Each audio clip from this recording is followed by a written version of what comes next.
கர்த்தராகிய இயேசு கிறிஸ்து நல்லவர். கர்த்தருடைய பரிசுத்த நாமத்துக்கு மகிமை உண்டாகட்டும். மத்தேயு சுவிசேஷ புத்தகம் 12வது அதிகாரம், அதில் 38 41 வரைக்கும் வாசிக்கலாம். மத்தேயு சுவிசேஷ புத்தகம் 12வது அதிகாரம் 38 41 வரைக்கும். அப்பொழுது வேதபாரகரிலும் பரிசேயரிலும் சிலர் அவரை நோக்கி, போதகரே, உம்மால் ஒரு அடையாளத்தை காண விரும்புகிறோம் என்றார்கள். அவர்களுக்கு அவர் பிரதியுத்தரமாக, இந்த பொல்லாத விபச்சார சந்ததியார் அடையாளத்தை தேடுகிறார்கள். ஆனாலும் யோனா தீர்க்கதரிசியின் அடையாளமே அன்றி வேறே அடையாளம் இவர்களுக்கு கொடுக்கப்படுவது இல்லை. யோனா இரவும் பகலும் 3 நாள் ஒரு பெரிய மீனின் வயிற்றில் இருந்தது போல மனுஷகுமாரனும் இரவும் பகலும் 3 நாள் பூமியின் இருதயத்தில் இருப்பார். யோனாவின் பிரசங்கத்தை கேட்ட நினிவே பட்டணத்தார் மனம் திரும்பினார்கள். இதோ, யோனாவிலும் பெரியவர் இங்கே இருக்கிறார். ஆதலால் நியாய தீர்ப்பு நாளிலே நினிவே பட்டணத்தார் இந்த சந்ததியரோடு எழுந்து நின்று இவர்கள் மேல் குற்றம் சுமத்துவார்கள்.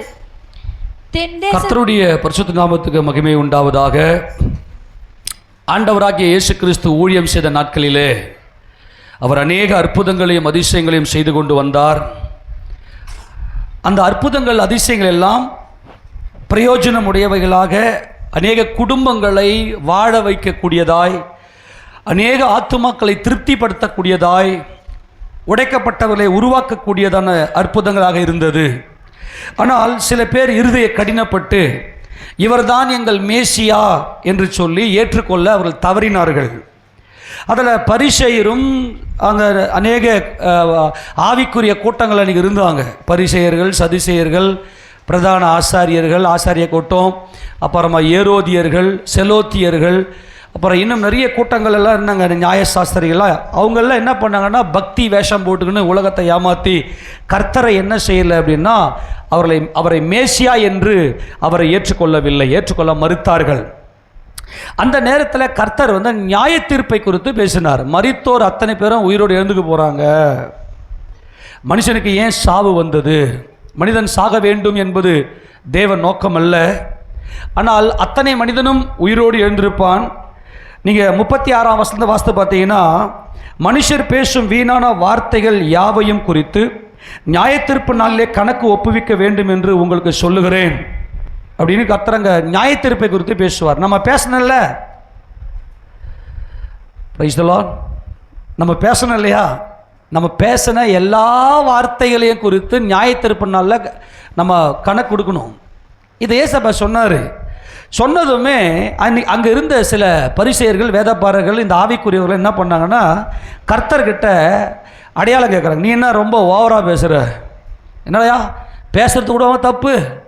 ஆண்டவர் எவ்வளோ நல்லவர், அவர் எங்களை எவ்வளோ அன்பாக நேசிக்கிறாரு, நீ இந்த மாதிரி பேச்சு குறித்தெல்லாம் நீ பேசுறியே அப்படின்னு சொல்லி அவங்க என்ன பண்ணாங்கன்னா, அவங்க மனசுக்குள்ள ஒரு எண்ணம் கொண்டு, நீர்தான் மேசியாவே ஆனால், நீர்தான் தேவனுடைய குமாரனே ஆனால் எங்களுக்கு வானத்திலிருந்து அடையாளத்தை கொடு. ஏனென்றால் தேவன் எகிப்திலே அடிமைப்பட்டு கிடந்த இஸ்ரவேல் ஜனங்களை அடையாளங்களினாலும் அற்புதங்களினாலும் அவர்களுக்கு காண்பித்து தம்மை வெளிப்படுத்தி அவர்களை அந்த எகிப்தினுடைய அடிமைத்தனத்திலிருந்து விடுதலையாக்கி அவர்களை பாலும் தேனும் ஓடுகிற கானான் தேசத்திலே கொண்டு வந்து வைத்தார். ஆமென் இல்லையா? முற்பிதாக்களாகிய ஆபிரகாம், ஈசாக்கு, யாக்கோபு என்பவர்களுக்கு அவர் அதிசயங்களை செய்தார். அதனால் இவங்க என்ன பண்ணாங்கன்னா, நாங்கள் நம்பணும்னா, நீங்கள் தெய்வம் அப்படின்னு நம்பணும்னா, நீங்கள் தேவனிடத்தில் வந்த தேவகுமாரன் மேசியா அப்படின்னு நாங்கள் நம்பணும் அப்படின்னா எங்களுக்கு ஒரு அடையாளத்தை காட்டுங்க. அடையாளம் அப்படின்னா என்னது? எங்களுக்கு ஒரு சைன், அதாவது எங்களுக்கு ஒரு பயங்கரமான ஆச்சரியத்தை காட்டுங்கள். என்ன காட்டுங்க? ஆச்சரியமான ஒரு காரியம். நேச்சுரலாக உலகம் நேச்சுரலாக ஒரு சில விதியில் இயங்கி கொண்டிருக்கிறது. நான் மறுபடியும் சொல்லுகிறேன், உலகம் ஒரு தேவன் நியமித்த ஒரு விதியில், ஒரு ஃபார்முலாவில் இயங்கி கொண்டிருக்குது. எல்லாம் நேச்சுரல். இப்போ செங்கடல் பிளக்கிறதுன்றது சூப்பர் நேச்சுரல், கடல் பிளக்க முடியாது. அதே மாதிரி வானத்திலிருந்து மண்ணா பொழியுது. 100 வயசு ஆபிரகாம் பிள்ளையை பெற்றெடுக்கிறார். இதெல்லாம் ஆச்சரியம், அமேசிங். எங்க அறிவு இயற்கையோடு இருக்கிறது. நாங்கள் எல்லாவற்றையும் பார்க்கிறோம். இயற்கை ஒரு விதியில் இயங்கிக் கொண்டிருக்கிறது. இந்த விதியில நாங்கள் பார்த்து கொண்டிருக்கிறோம். இதெல்லாம் எல்லாமே நார்மலாக இருக்கிறது. ஆனால் எங்கள் தெய்வம், எங்கள் தேவன் எங்களுக்கு ஆச்சரியமானவைகளை காண்பித்து எங்களை அவரோடு கூட சேர்த்து கொண்டார். அதனால இயேசுவே, நாங்கள் பிரமிக்கத்தக்கதாய், ஆச்சரியப்படத்தக்கதாய் எங்களுக்கு ஒரு அடையாளத்தை காண்பியும். ஆமென் சொல்லாமா? ஆண்டவரே, எங்க வாழ்க்கை மாறவே இல்லை, நாங்கள் ஆச்சரியப்படத்தக்கதா ஏதாவது நடத்துங்க ஆண்டவரே அப்படின்னு இன்னைக்கு அநேகம் பேர் நீங்கள் வந்திருக்கலாம். ஆண்டவரே, நாங்கள் உங்களை விசுவாசிக்கணும், உங்கள் அன்பில் நான் பூர்ணப்படணும், என் வாழ்க்கையில் ஒரு ஆச்சரியத்தை காண்பியும். என் வாழ்க்கையெல்லாம் மாறுமா? நான்லாம் எழுந்துக்குவேனா? நான்லாம் என்னை வெக்கப்படுத்தின ஜனங்களுக்கு முன்னாடிலாம் என் தலை நிமிருமா? இது நடக்கும், இது நடந்துச்சுன்னா எவ்வளோ பெரிய ஆச்சரியம் இல்லை அப்படின்லாம் நீ நினச்சி வந்திருக்கலாம். இன்னைக்கு ஆண்டவராக கர்த்தர் இன்னைக்கு நம்மை ஆச்சரியமாய் மாற்ற போகிறார். எல்லாரும் ஆமென் சொல்லாமா? அன்னைக்கு அவங்க கேட்டாங்க, உண்மையா இல்லையா? நீ உங்களுக்குள்ள ஒரு டிவைன் பவர் இருக்குன்னா, ஒரு தெய்வீக வல்லமை இருக்குன்னா அதை காட்டுங்க. ஆமென். நீங்க தேவனிடத்திலிருந்து வந்தவர் அப்படின்னா எங்களுக்கு அந்த பவரை காட்டுங்க. நீங்க என்ன நியாய தீர்ப்பை பத்தி எல்லாம் பேசுறீங்க? செத்தவங்கலாம் உயிரோடு எழுந்துக்க போறோம். ஆமேனா? செத்தவங்களாம் என்ன பண்ண போறாங்க? உயிரோடு எழுந்து அவங்க நினைவு தெரிந்த நாள்ல இருந்து என்னென்னலாம் பேசினாங்களோ அத்தனை வார்த்தைக்கு கணக்கு கொடுக்கணும். அன்பானவர்களே, இதை கர்த்தர் சொன்னார். சரி, இவங்க என்ன பண்ணாங்கன்னா இந்த நியாய தீர்ப்பை ஒத்துக்க மாட்டேன்ட்டாங்க, நாங்களாம் ஏற்றுக்க முடியாது, அப்போ நீங்கள் எங்களுக்கு ஒரு அடையாளத்தை காண்பீங்க அப்படின்னு சொன்னதும் இங்கே கர்த்தர் ஒரு அடையாளத்தை சொல்கிறாரு. இந்த பாரு, அடையாளம் தானே கேட்குறீங்க? இந்த பொல்லாத விபச்சார சந்ததியார் அடையாளத்தை கேட்குறாங்க. யூதர் அடையாளத்தை கேட்கிறார்கள், கிரேக்கர் ஞானத்தை கேட்கிறார்கள், நாங்களோ சிலுவையில் அறியப்பட்ட இயேசுவை பிரசங்கிக்கிறோம் என்று அப்போஸ்தலன் பவுல் சொன்னார். இந்த யூதனுக்கு எப்பவுமே என்ன பண்ணுவான்னா அடையாளத்தை பார்த்துக்கினே இருப்பாங்க.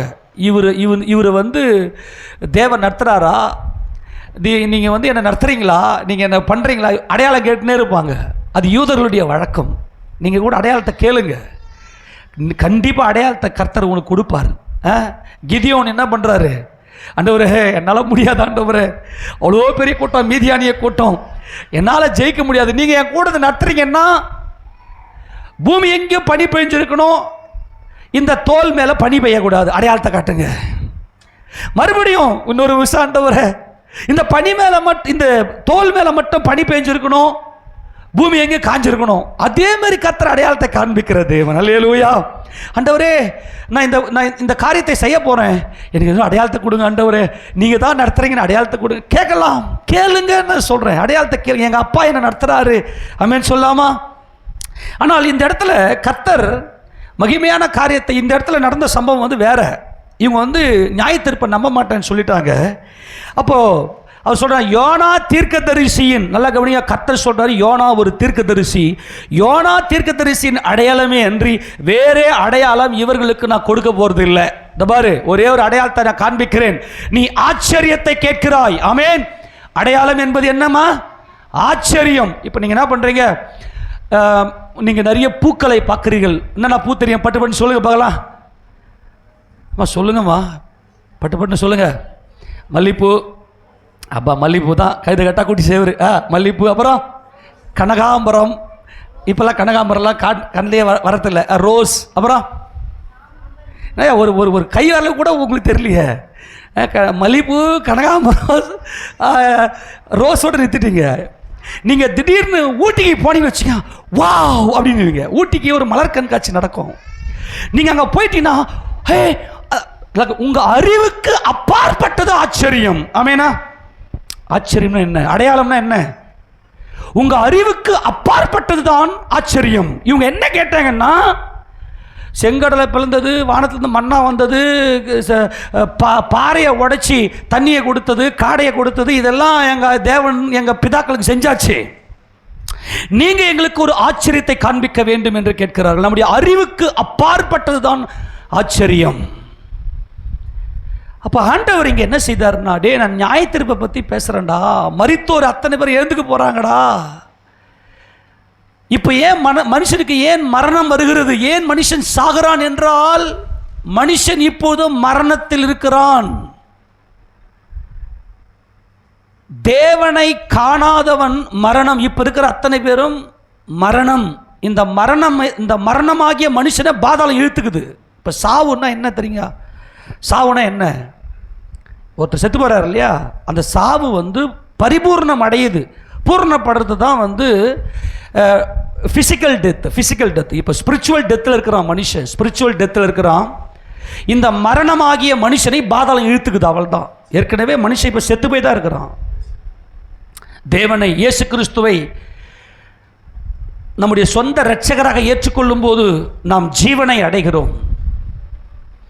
ஒரு மனுஷன் சாகும்போது பாதாளம் அவனை இழுத்துக்குது.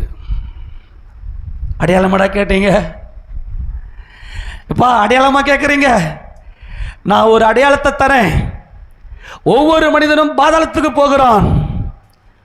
ஒவ்வொரு மனிதனையும் பாதாளம் இழுத்துக் கொள்ளுகிறது. அவன் தேவனை விட்டு பிரிந்து தன்னுடைய வேதனைகளினாலே அவன் உள்ளம் உடைக்கப்பட்டு குஷ்டரோகியாய் மாறுகிறான். வேதனையினால் தன்னுடைய இருதயத்தை நிரப்புகிறான். அதுதான் மரணம். நீ வேதனையோடு இருப்பதுதான் மரணம்.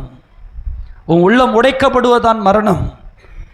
நீ தேவ பிள்ளையா இருக்கும்போது நீ எப்படி உன் மனசை போட்டு உடைக்கலாம்? எனக்கு இந்த காரியம் வாய்க்க மாட்டேங்குது, எனக்கு இதில் ஏன் உடல்ல பலவீனம் ஏற்படுகிறது, மனிதனுக்கு ஏன் மரணம் ஏற்படுகிறது அப்படின்னா, அவன் சந்தோஷத்தை இழந்துடுறான். நீ என்னைக்கு சந்தோஷத்தை இழந்துட்டு உன் மனசை நீ உடைக்கிறியோ, நீ மரணம். நீ தேவ பிள்ளை, நீ தேவனுடைய சாயலையும் தேவ ரூபத்திலும் சிருஷ்டிக்கப்பட்ட ஆள். உனக்கு எப்படி சந்தோஷம் குறையலாம்?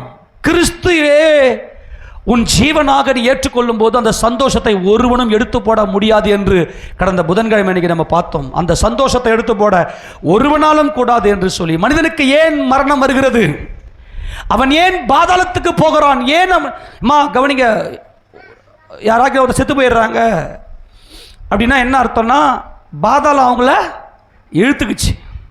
அந்த பாதாளத்தில் போய் அவன் என்ன பண்ணணும்னா வேதனைப்படணும். கொஞ்சம் நெஞ்சம், ஒரு நாள் 2 நாள் அல்ல. நல்லா கவனி, இது முதலாவது மரணம். இப்போ மனுஷன் செத்து போயிருக்கிறான், அவன் சாவு பூர்ணப்பட்டு அவன் பாதாளத்துக்கு போகிறான். இது முதல் மரணம். 2ஆம் மரணம் என்பது பாதாளத்தில் இருக்கிற மனுஷனும் அழுகி போய் இந்த உலகத்தில் புதைக்கப்பட்டு அல்லது எரிக்கப்பட்டு அடக்கம் பண்ணப்பட்ட அந்த மனுஷனும் மறுபடியும் ஒன்று சேர்ந்து அக்னி கடலில் தள்ளப்படுவது 2ஆம் மரணம். இது மனிதனுக்கு நியமிக்கப்பட்டிருக்கிறது. இது மனிதனுடைய பாவத்தினால. உங்களுக்கு அன்பாய் சொல்லுகிறேன், இன்னைக்கு எங்கேயோ ஒரு இடத்துல சாவு நடக்குதுன்னா உட்காந்து நீ யோசிக்கணும், இந்த மனுஷன் இன்னைக்கு செத்து போயிருக்காரு, நாளைக்கு எனக்கு நடக்குமே, நான் சாகிறதுக்காக நான் வாழறேன். உலகத்தான் சாகிறதுக்காக வாழறான், ஆனால் கிறிஸ்தவன் வாழ்வதற்காக சிலுவையில் அவரோடு சாகிறான். இதெல்லாம் 2022 ரொம்ப டீப்பாலாம் எடுத்து நம்ம தியானம் பண்ணோம் அந்த சத்தியங்கள்லாம். நான் மறுபடியும் சொல்லுகிறேன், கிறிஸ்துவை ஏற்றுக்கொள்ளாதவன் சாகிறதுக்காக வாழறான். ஆனால் கிறிஸ்து இயேசுவை தன் சொந்த இரட்சகராக ஏற்றுக்கொண்டவன் அவரோடு கூட நித்திய காலமாய் வாழ்வதற்காக தன் மாம்சத்துக்கு சாகிறான். எத்தனை புரிஞ்சு போச்சு இந்த கான்செப்ட்? ஆமேனா? இயேசு கிறிஸ்துவை ஏற்றுக்கொண்டவர்களுக்கு சாவு இல்லை. நான் யோனா தீர்க்கதரிசியின் அடையாளத்தை நான் உங்களுக்கு கொடுக்கிறேன். யோனா ஒரு மீனின் வயிற்றில் 3 இரவு 3 பகல் இருந்தார். மீனின் வயிற்றிலே அவர் இருந்தார். 3 நாள் கழிச்சு யோனாவை விழுங்கின அந்த மீன் கரையிலே யோனாவை கக்கினது. யோனா மறுபடியும் அவர் உயிர்த்தெழுந்து வந்தார். யோனா 3 நாள் இந்த பூமியில கால் வைத்து நடக்கவில்லை. யோனாவின் கால் இந்த பூமியில 3 நாள் இல்லை. 3 நாள் கழிச்சு மறுபடியும் யோனா இந்த பூமியிலே நின்றார்.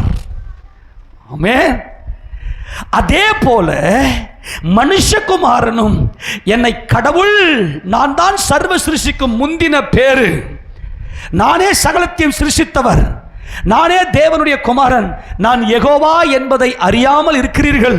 ஆனால் உங்க மேல நான் வைத்திருக்கிற அன்பு மாறாது. ஆமெனா? உங்க மேல நான் வைத்திருக்கிற நேசம் மாறாது.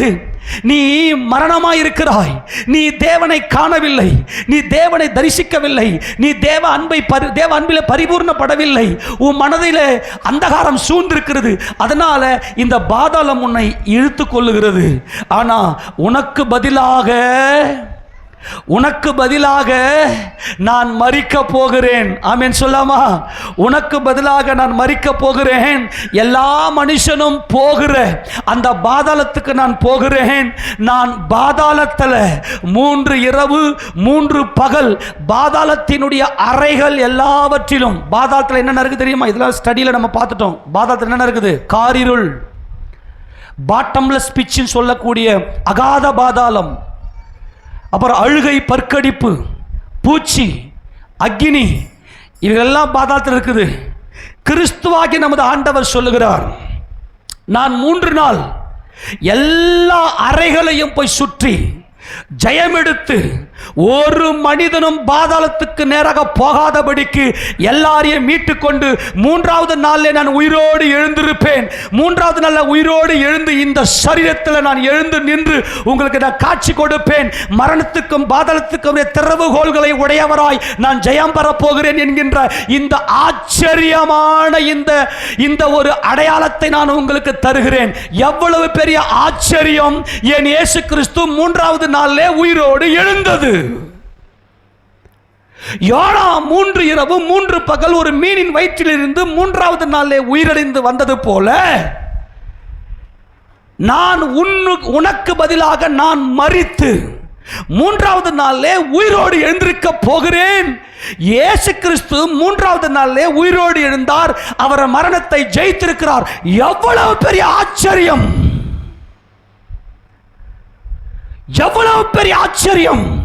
இந்த ஆச்சரியத்தை எவன் ஒருவன் எடுத்துக்கொள்கிறானோ அவனுக்கு மரணம் இல்லை. நான் சொல்றேன், நல்லா கவனிக்கணும். இன்னைக்கு நிறைய பேர் எந்த எண்ணங்களை, எந்த அறிவை நீங்கள் தியானிக்கிறீங்களோ அந்த அறிவு தான் உங்க மனசுக்குள்ள இருக்கும். அதுதான் உங்க லைஃப். இப்ப நான் என்ன சொல்றேன்னா, இயேசு கிறிஸ்துவினுடைய இந்த ஆச்சரியம்,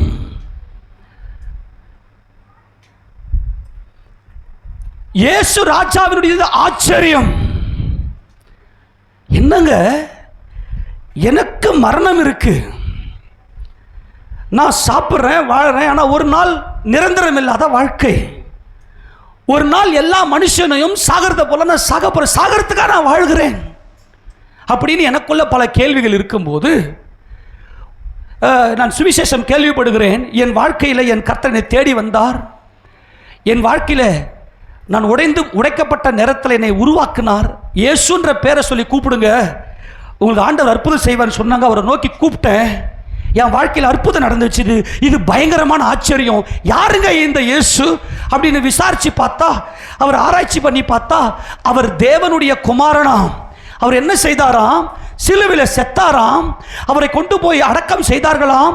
அவர் 3வது நாளில் உயிரோடு எழுந்தாராம்.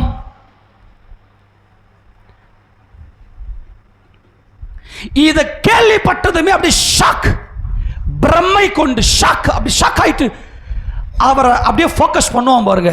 அவனுக்கு சாவு கிடையாது, பாதாளம் அவனை ஒண்ணுமே தொடாது. பாதாளம் அவனுக்கு சாவு கிடையாது. அவன் மறுரூபம் அடைஞ்சு மேலே போயிடுவான். அவன் வாழ்க்கை முழுக்கமே ஆச்சரியமா நடக்கும். எல்லா காரியமே ஆச்சரியமா நடக்கும். ஒரு காரியமே பெண்டிங்கில் நிற்க. நான் என்ன சொல்றேன்னா, சத்தியத்தை பேசிக் கொண்டிருக்கிறேன். எத்தனை பேர் இயேசு கிறிஸ்துவினுடைய அந்த உயிர்த்தெழுந்த வல்லமையை நினைத்து நினைத்து நினைத்து என் கர்த்தர் உயிரோடு இருக்கிறார், எனக்காக யாவையும் செய்து முடித்திருக்கிறார், அவர் தேவகுமாரன், அவர் தேவாதி தேவன், அவருடைய மகிமை, அவர் சீயோனிலே பிதாவாகிய தேவனுடைய சிங்காசனத்தின் வலது பாசத்திலே உட்கார்ந்து இருக்கிறார். எவ்வளவு பெரிய காரியம்! ஆமெனா? இப்ப ஆண்டவர் என்ன சொல்றாருன்னா, அடையாளம் தானே வேறும், ஏன்னா பெரிய காரியமாக இருக்கணும். இப்போ எல்லாமே நார்மலாக நடக்குது, திடீர்னு ஒரு காரியம் நடக்குது, அது பெரிய காரியமாக இருக்கணும். இப்போது எல்லாமே நார்மலாக போயின்னு இருக்குது, திடீர்னு இந்தியாவில் அப்துல் கலாம் சேட்டலைட் விடுறாரு அப்படின்னு சொன்னோம். அப்துல் கலாம் பெரியவர், பெரிய காரியம் செய்கிறாரு. அப்போ இந்த பெரியது தான் ஆச்சரியம். ஆமேனா? ஆமேனா? இந்த பெரிய காரியம் தான் ஆச்சரியம். நான் சொல்கிறதெல்லாம் கவனிக்கணும். இந்த ஆச்சரியமானவரை நீங்கள் ஏற்றுக்கொள்வீர்களே ஆனால் உங்க வாழ்க்கையில் எல்லாமே அதிசயம்தான் நடக்கும், ஆச்சரியம் மட்டுமே நடக்கும். உங்க மனசுல இந்த ஆச்சரியத்தை உங்க மைண்ட்ல கொண்டு வந்து நிறுத்தணும். கவனிங்க, நல்லா இருக்கிறாரு மனுஷன், திடீர்னு செத்து போயிடுறாரு. ஏற்கனவே செத்து போயிருக்கிற பிணம் தான் மனிதன். அவன் இயேசு இல்லாமல் இருக்கிறான், அந்த மனிதன் ஒரு பிணமே. இப்போ லூகாசு விசேஷத்தில் பாருங்க இந்த பாதாளம் என்ன எப்படிப்பட்டதுன்னு. லூகாசு விசேஷம் 16ஆம் அதிகாரம் 23ஆம் வசனத்தை வாசிக்க பார்க்கலாம். பாதாளத்திலே அவன் வேதனைப்படுகிற போது தன் கண்களை ஏறெடுத்து தூரத்திலே ஆபிரகாமையும் அவன் மடியிலே லாசருவையும் கண்டான். அப்பொழுது அவன் தகப்பனாகிய ஆபிரகாமே, நீர் எனக்கு இறங்கி லாசரு தன் விரலின் நுனியை தண்ணீரில் தோய்த்து என் நாவை குளிர பண்ணும்படி அவனை அனுப்ப வேண்டும். இந்த அக்கினி ஜுவாலையில் நான் வேதனைப்படுகிறேனே. அம்மா, பாதாளத்தில் என்ன இருக்குது? வேதனை இருக்கிறது. அல்லேலூயா சொல்லுங்களேன். கவனிங்க, மனுஷன் சாகுறாங்களே, மனிதனுக்கு சாவு ஏற்படுகிறது. என்ன நடக்குது? அவனை பாதாளம் இழுத்துக்குது. அதுதான் சாவு பூர்ணமாகிறது. ஆனால் கர்த்தர் சொல்றாரு, என்னை விசுவாசிக்கிறவன் நான் உனக்கு பெரிய காரியம் செய்ய போறேன். எல்லா மனுஷன் சாகணும், எல்லா மனுஷத்து பாதாளத்துக்கு போகணும், ஆனால் நான் உனக்கு ஒரு ஆச்சரியமான காரியத்தை செய்கிறேன். யாருக்கெல்லாம் சாவு வருதுன்னு சொன்னேன், யாரெல்லாம் மனசில் போட்டு வேதனையோட வலிகளோட துன்பத்தோட துக்கத்தோட இருக்கிறாங்களோ அவங்களெல்லாம் பாதாளம் இழுத்துக்கும். நிறைய பேர் நினைக்கிறாங்க பாவத்தில் நிறைந்திருக்கும் அந்த இருதயத்தில். ஆனால் இயேசு கிறிஸ்து கொடுக்கிற அந்த சந்தோஷம் நித்திய சந்தோஷம், அந்த சந்தோஷத்தை எடுத்து போட ஒருவனாலும் கூடாது. இந்த ஆச்சரியத்தை எவன் ஒருவன் பார்க்கிறானோ, இந்த ஆச்சரியத்தை எவன் ஒருவன் கண்டு பிரம்மை கொள்ளுகிறானோ, இந்த ஆச்சரியத்தை கண்டு எவன் ஒருவன் ஏற்றுக்கொண்ட அந்த ஆச்சரியத்தையே தன்னுடைய இருதயத்தில் நினைத்து கொண்டிருக்கிறானோ, என் இயேசு கிறிஸ்து உயிரோடு இருக்கிறார், என் இயேசு கிறிஸ்து உயிரோடு இருக்கிறார், என் இயேசு கிறிஸ்து மரணத்தை ஜெயித்திருக்கிறார், அவருடைய உயிர் தெழுந்த வல்லமை பெரியது, என் இயேசு கிறிஸ்து பெரியவர். ஆமெனா? பெரிய காரியம்தான் ஆச்சரியம், பெரிய காரியம்தான் ஆச்சரியம். நார்மலா உலகத்தில் நடக்கிற காரியம் ஆச்சரியம் அல்ல. இப்போ என்னன்னா, ஏ தெரியாது, ஏபிசியே தெரியாது, அவன் பாஸ் பண்றான் பாருங்க. டே நீயாடா பாஸ் பண்ணிட்ட, அது ஆச்சரியம். ஒண்ணுமே தெரியாது இவன் திடீர்னு பார்த்தீங்கன்னா ஒரு பல லட்சங்களில் வீடு கட்டுறான். எங்கேந்திர உனக்கு அந்த ஆச்சரியம். அந்த நார்மலான அறிவிலிருந்து பெரிய காரியங்கள் என்பதுதான் ஆச்சரியம்.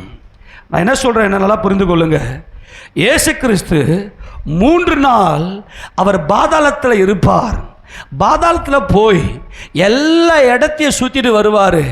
ஏன்னா இவரை இழுத்து கொள்வதற்கு, இவரை வேதனைப்படுத்துவதற்கு பாதாளத்துக்கு அதிகாரம் இல்லை. இவர் தேவனுடைய குமாரன், இவர் பரிசுத்தர், இவர் நமக்காக சிலுவையில் யாவையும் செய்து முடித்தவர். எனக்கு பதிலாக அவர் பாதாளம் போயிட்டு வந்துட்டாரு. நான் சமாதானம் பெற்றுக்கொண்டேன், என் இருதயத்துக்குள்ள சந்தோஷத்தை பெற்றுக்கொண்டேன். இயேசு கிறிஸ்து என் சந்தோஷம். அந்த ஆச்சரியமானவரை உன் இருதயத்தில் வைத்து அவரையே தியானிப்பாயானால் நீ சந்தோஷத்தால் பரிபூர்ணப்படுவாய். ஆமென் சொல்லுவோமா? இந்த சந்தோஷத்தை கொடுத்தவர் தான் நமது ஆண்டவராகிய இயேசு கிறிஸ்து. இந்த ஆச்சரியம் எல்லார் கண்ணுக்கும் தெரியணும். நல்லா கவனிங்க, எல்லார் கண்ணுக்கும் தெரியணும். யாருடைய கண்ணுக்கு இந்த ஆச்சரியம் தென்பட்டு இயேசு இயேசு இயேசு இதய வாசம் முழுக்க அந்த ஆச்சரியம், என்னுடைய ஆச்சரியம் அவர். எனக்குத்தான் வேதனை, எனக்குத்தான் துன்பம், எனக்குத்தான் துயரம். ஆனால் என் ஆண்டவர் இயேசு கிறிஸ்து இதை எல்லாவற்றையும் இந்த அந்தகாரத்தில் ஜெயங்கொண்டு அவர் ஜெயமெடுத்து மகிமையா எனக்குள்ளே வாசம் பண்ணுகிறார் என்கின்ற அந்த ஆச்சரியமானவரை உங்க சிந்தனையிலே தியானித்து உங்க இருதயத்தில் அவரை ஏற்றுக்கொண்டு உங்க சிந்தனையை தியானிப்பீங்கன்னாக்கா அவ்வளவு பெரிய மகிமையை நீங்கள் பெற்றுக்கொள்வீர்கள். எல்லா காரியமே உங்களுக்கு ஆச்சரியப்படத்தக்க விதமாய் கர்த்தர் காரியங்களை வாய்க்க செய்து உங்கள் இருதயத்தை தேற்றுகிறவர் இயேசு கிறிஸ்துடைய உயிர்த்தெழுந்த வல்லமை. அவர் இப்போது சீயோனில் இருக்கிறார். அவர்தான் பெரியவர், யோனாவிலும் பெரியவர் அப்படின்னு சொல்றாரு. அப்ப யோனாவிலும் பெரியவர் அப்படின்னா என்ன அர்த்தம்னா, அந்த நினிவே பட்டணத்தில் இந்த யோனாவை ஜனங்க பெரியவராக பார்த்திருக்கிறாங்க. கவனிக்கிறீங்களா? நினிவே பட்டணத்தில் இந்த யோனாவை எப்படி பார்த்துருந்தாங்க? ஆச்சரியமா, இந்த யோனா பெரியவன். ஆமென்.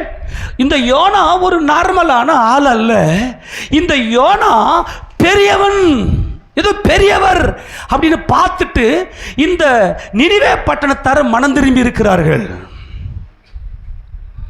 அன்பானவர்களே, நல்லா புரிஞ்சுக்கணும். ஆண்டவர் எழுந்து யோனா கிட்ட சொல்றார், யோனா நீ எழுந்து நினிவேக்கு போய் நினிவேக்கு எதிராக பிரசங்கம் பண்ணு. ஏன்னா யோனா ஒரு தீர்க்கதரிசி. நீ நினிவேக்கு எதிராக பிரசங்கம் பண்ணு அப்படின்னு சொன்னதோ யோனா என்ன பண்ணுறான்னா, இந்த நினிவேல் இருக்கிற ஜனங்களுக்கு பயந்து தர்ஷீஷுக்கு போகிற கப்பலை கண்டு யோப்பா பட்டணத்துக்கு போய், யோப்பா பட்டணம் என்பது டெல் அவிவுக்கு இப்போ கூட இருக்குது. டெல் அவிவ் அப்படி சவுத்துக்கு போனீங்கன்னா அந்த யோப்பா பட்டணம் இருக்கும். அவர் நேராக யோப்பாவுக்கு போய் அங்கே தர்ஷீஷுக்கு போகிற ஒரு கப்பலை கண்டு அந்த கப்பலில் காசை கொடுத்து, கூலியை கொடுத்து, காசை கொடுத்து டிக்கெட் வாங்கிக்கின்னு கப்பலை டிக்கெட் வாங்கிக்கின்னு போய் நேராக கப்பலினுடைய அடிவாரத்தில் பத்துக்கினாரு. ஏன் யோனா போகலை அப்படின்னா, அந்த நினிவே பட்டணத்தார் பொல்லாதவர்கள். அந்த பட்டணத்தாருக்கு விரோதமாக பேசினா என்னை அடிச்சே சாகடிச்சிருவாங்க. அதனால் நான் போய் அங்கே சாவடி வாங்கிறத விட நான் என்ன பண்ணுறேன்னா, நான் கிளம்பிடுறேன், நான் எங்கேயாவது ஓடி போயிடுறேன் அப்படின்னு சொல்லி ஓடி போனவர் தான் இந்த யோனா. ஆமேனா? அப்படி ஓடி போன யோனா நல்லா கெஸ் பண்ணுறாரு, அவர் ஸ்பிரிட்டில் வச்சு பார்க்குற இது பொல்லாதவங்கன்னு. அப்படி இருந்தோம் மறுபடியும் யோனா வந்து பிரசங்கம் பண்ணதும் அந்த ஜனங்களாம் மனம் திரும்புகிறாங்களே. எப்படி மனம் திரும்பினாங்க? இவங்கெல்லாம் மனம் திரும்ப மாட்டாங்கன்னு சொல்லி தானே ஓடினார் யோனா. மறுபடியும் யோனா வந்து பிரசங்கம் பண்றாரு. யோனாவின் பிரசங்கத்தை கேட்டு நினிவே பட்டணத்தார் அத்தனை பேரும் மனம் திரும்பி ரெட்டுடுத்தி சாம்பலிலே உட்கார்ந்தார்கள். எப்படி அப்படின்னா, நல்லா கவனிங்க, இந்த நினிவே பட்டணம் இருக்கு இல்லையா, இந்த நினிவே பட்டணம் அசிரியா தேசத்து அசிரியர்களுடைய தலைநகரம் தான் இந்த நினிவே பட்டணம். அசிரிய ராஜ்யம், எகிப்திய சாம்ராஜ்யம், எகிப்துக்கு அடுத்தபடியாக அசிரிய சாம்ராஜ்யம் தான் பெருசாக இருந்துச்சு.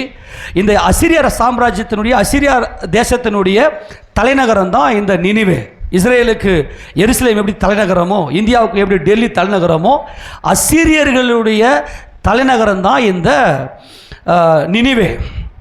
இந்த நினிவேனுடைய கூக்குரல் வைத்து வாசிப்பாங்களா அந்த யோனா புத்தகம் 1ஆம் அதிகாரம் 1 வாசிமா.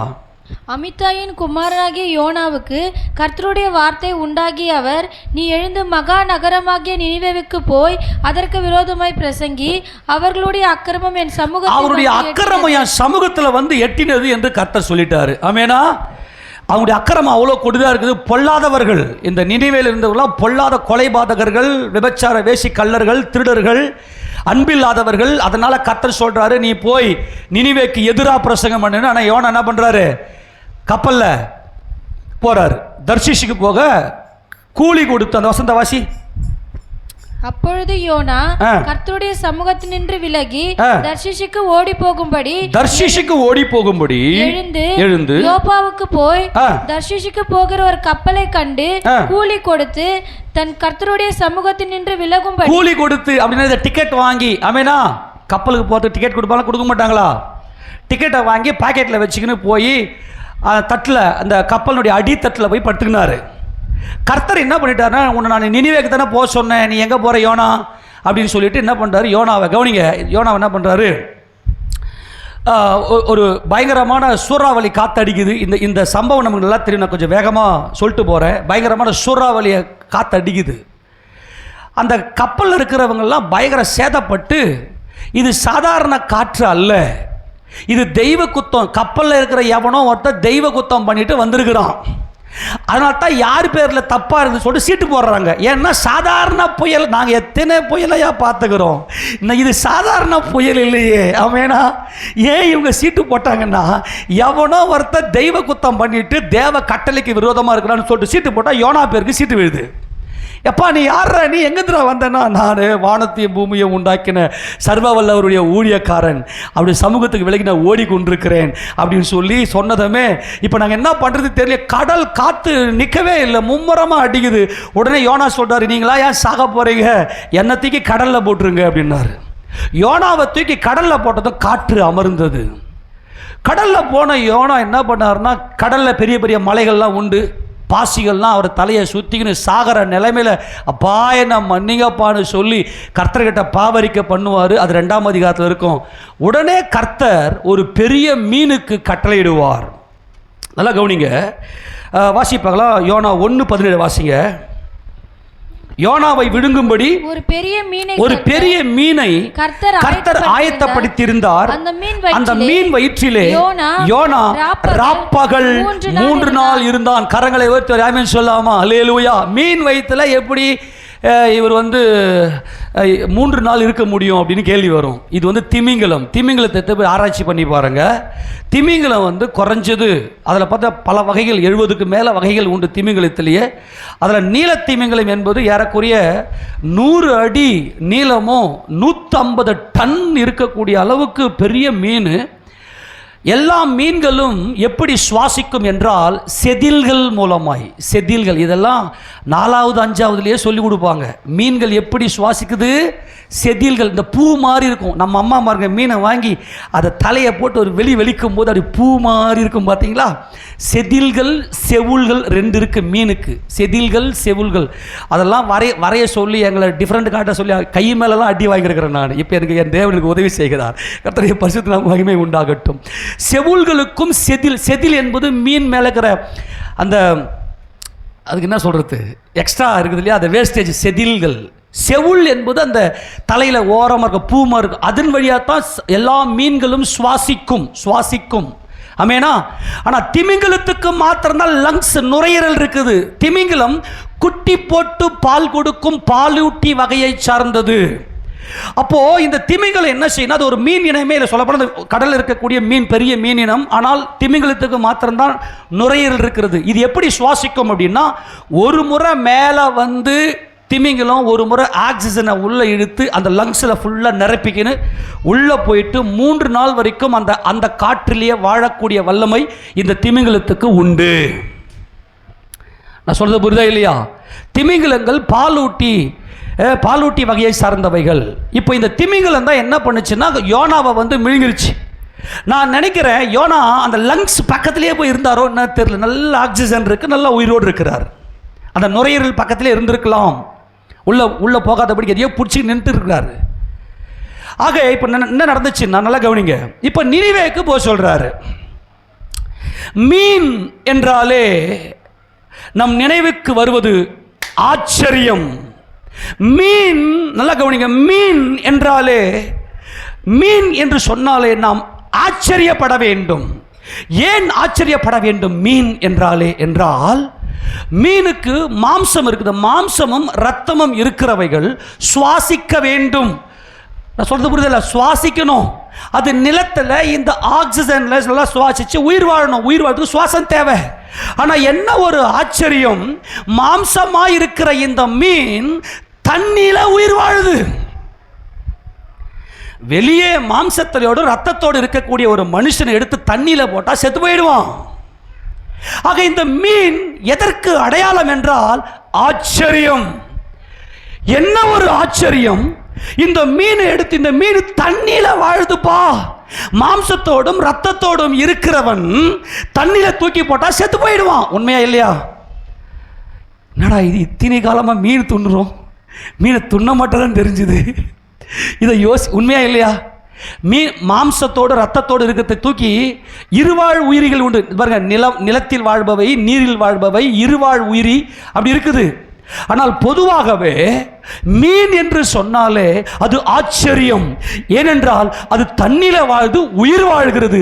ஆக மீன் என்பது ஜீவன், மீன் என்பது பெரியது, மீன் என்பது ஆச்சரியம். ஜீவன் பெரியது, ஆச்சரியம். ஆமெனா? நல்லா கவனிங்க. தேவன் மனுஷனை பூமியின் மண்ணினாலே உருவாக்குகிறார். சமுத்திரத்தில் மீன் வாழ்வது போல மனித உடல்ல பாவம் இருக்கிறது, துன்மார்க்க ஜனம். இந்த துன்மார்க்க சமுத்திரத்தில், நல்லா கவனிங்க, இந்த துன்மார்க்க சமுத்திரத்தில், நல்லா கவனிங்க, சமுத்திரம் உப்பினால் நிறைந்திருக்கிறது. ஆமெனா? அந்த உப்பு தண்ணியில இந்த மீன் உயிர் வாழ்கிறது. அது பெரியது, அது ஆச்சரியமானது. அதே போல மனித உடல்ல உப்பு, ரத்தத்தில் உப்பு இருக்கு. எல்லா மனிதனும் பாவியா இருக்கிறான். இந்த பாவ உலகத்துல ஒரு மீன் தேவகுமாரனாகிய ஒரு மீன், இந்த மீன் ஆச்சரியமான மீன், இது ஜீவனுள்ள மீன். எந்த சமுத்திரம் என்பது துன்மார்க்கருக்கு ஒப்பனை. இதெல்லாம் பைபிள் வசனம் இருக்கு. சமுத்திரம் என்பது துன்மார்க்கருக்கு ஒப்பனை. இந்த துன்மார்க்க ஜனங்களுக்குள்ள, நான் சொல்றது புரியுதா இல்லையா? நம்ம உடம்புல உப்பு இருக்கா இல்லையா? ரத்தத்துல உப்பு இருக்கா இல்லையா? இந்த சமுத்திரத்துல வானத்திலிருந்து இறங்கி ஜீவனுள்ள ஒரு மீன், அது தேவனுடைய குமாரன். அந்த மீன் பெரியது, அந்த மீன் ஆச்சரியம். இது உலக தோற்றத்துக்கு முன்பதாகவே மனிதனுடைய மீட்பை குறித்த தேவனுடைய சித்தம். எப்பவுமே பிசாசு என்ன செய்வான் அப்படின்னா, தேவ சித்தத்துக்கு அப்படியே டூப்ளிகேட் பண்ணுவான். இந்த நினிவே பட்டணத்தார் எப்படிப்பட்ட பட்டணத்தார் அப்படின்னா, நல்லா கவனிங்க. நீ அப்படின்னா நீனா அப்படின்னா என்ன அர்த்தம்னா, மீன் பட்டணம் என்று அர்த்தம். மீன்கள் நிறைந்த பட்டணம் என்று அர்த்தம். இந்த நீனா என்கின்ற பட்டணம் எங்க இருந்துச்சு அப்படின்னா, ஆதியில பாபேல்ல. நல்லா கவனிங்க. நோவாவின் ஜலப்பிரளயத்துக்கு பின்னாடி இந்த இன்சை மட்டும் கொஞ்சம் கேட்டுங்க. நோவாவின் ஜலப்பிரளயத்துக்கு பின்னாடி சேம், காம், யாபேத் என்பவர்கள் பலுகி பெருகினார்கள். அப்படி பலுகி பெருகும்போது பாபேல் என்கின்ற இந்த இடத்துல பாபேல் கோபுரத்தை கட்டி ஜனங்க அங்கே இருந்துட்டாங்க. ஆமேனா இல்லையா? எங்க இருந்துட்டாங்க?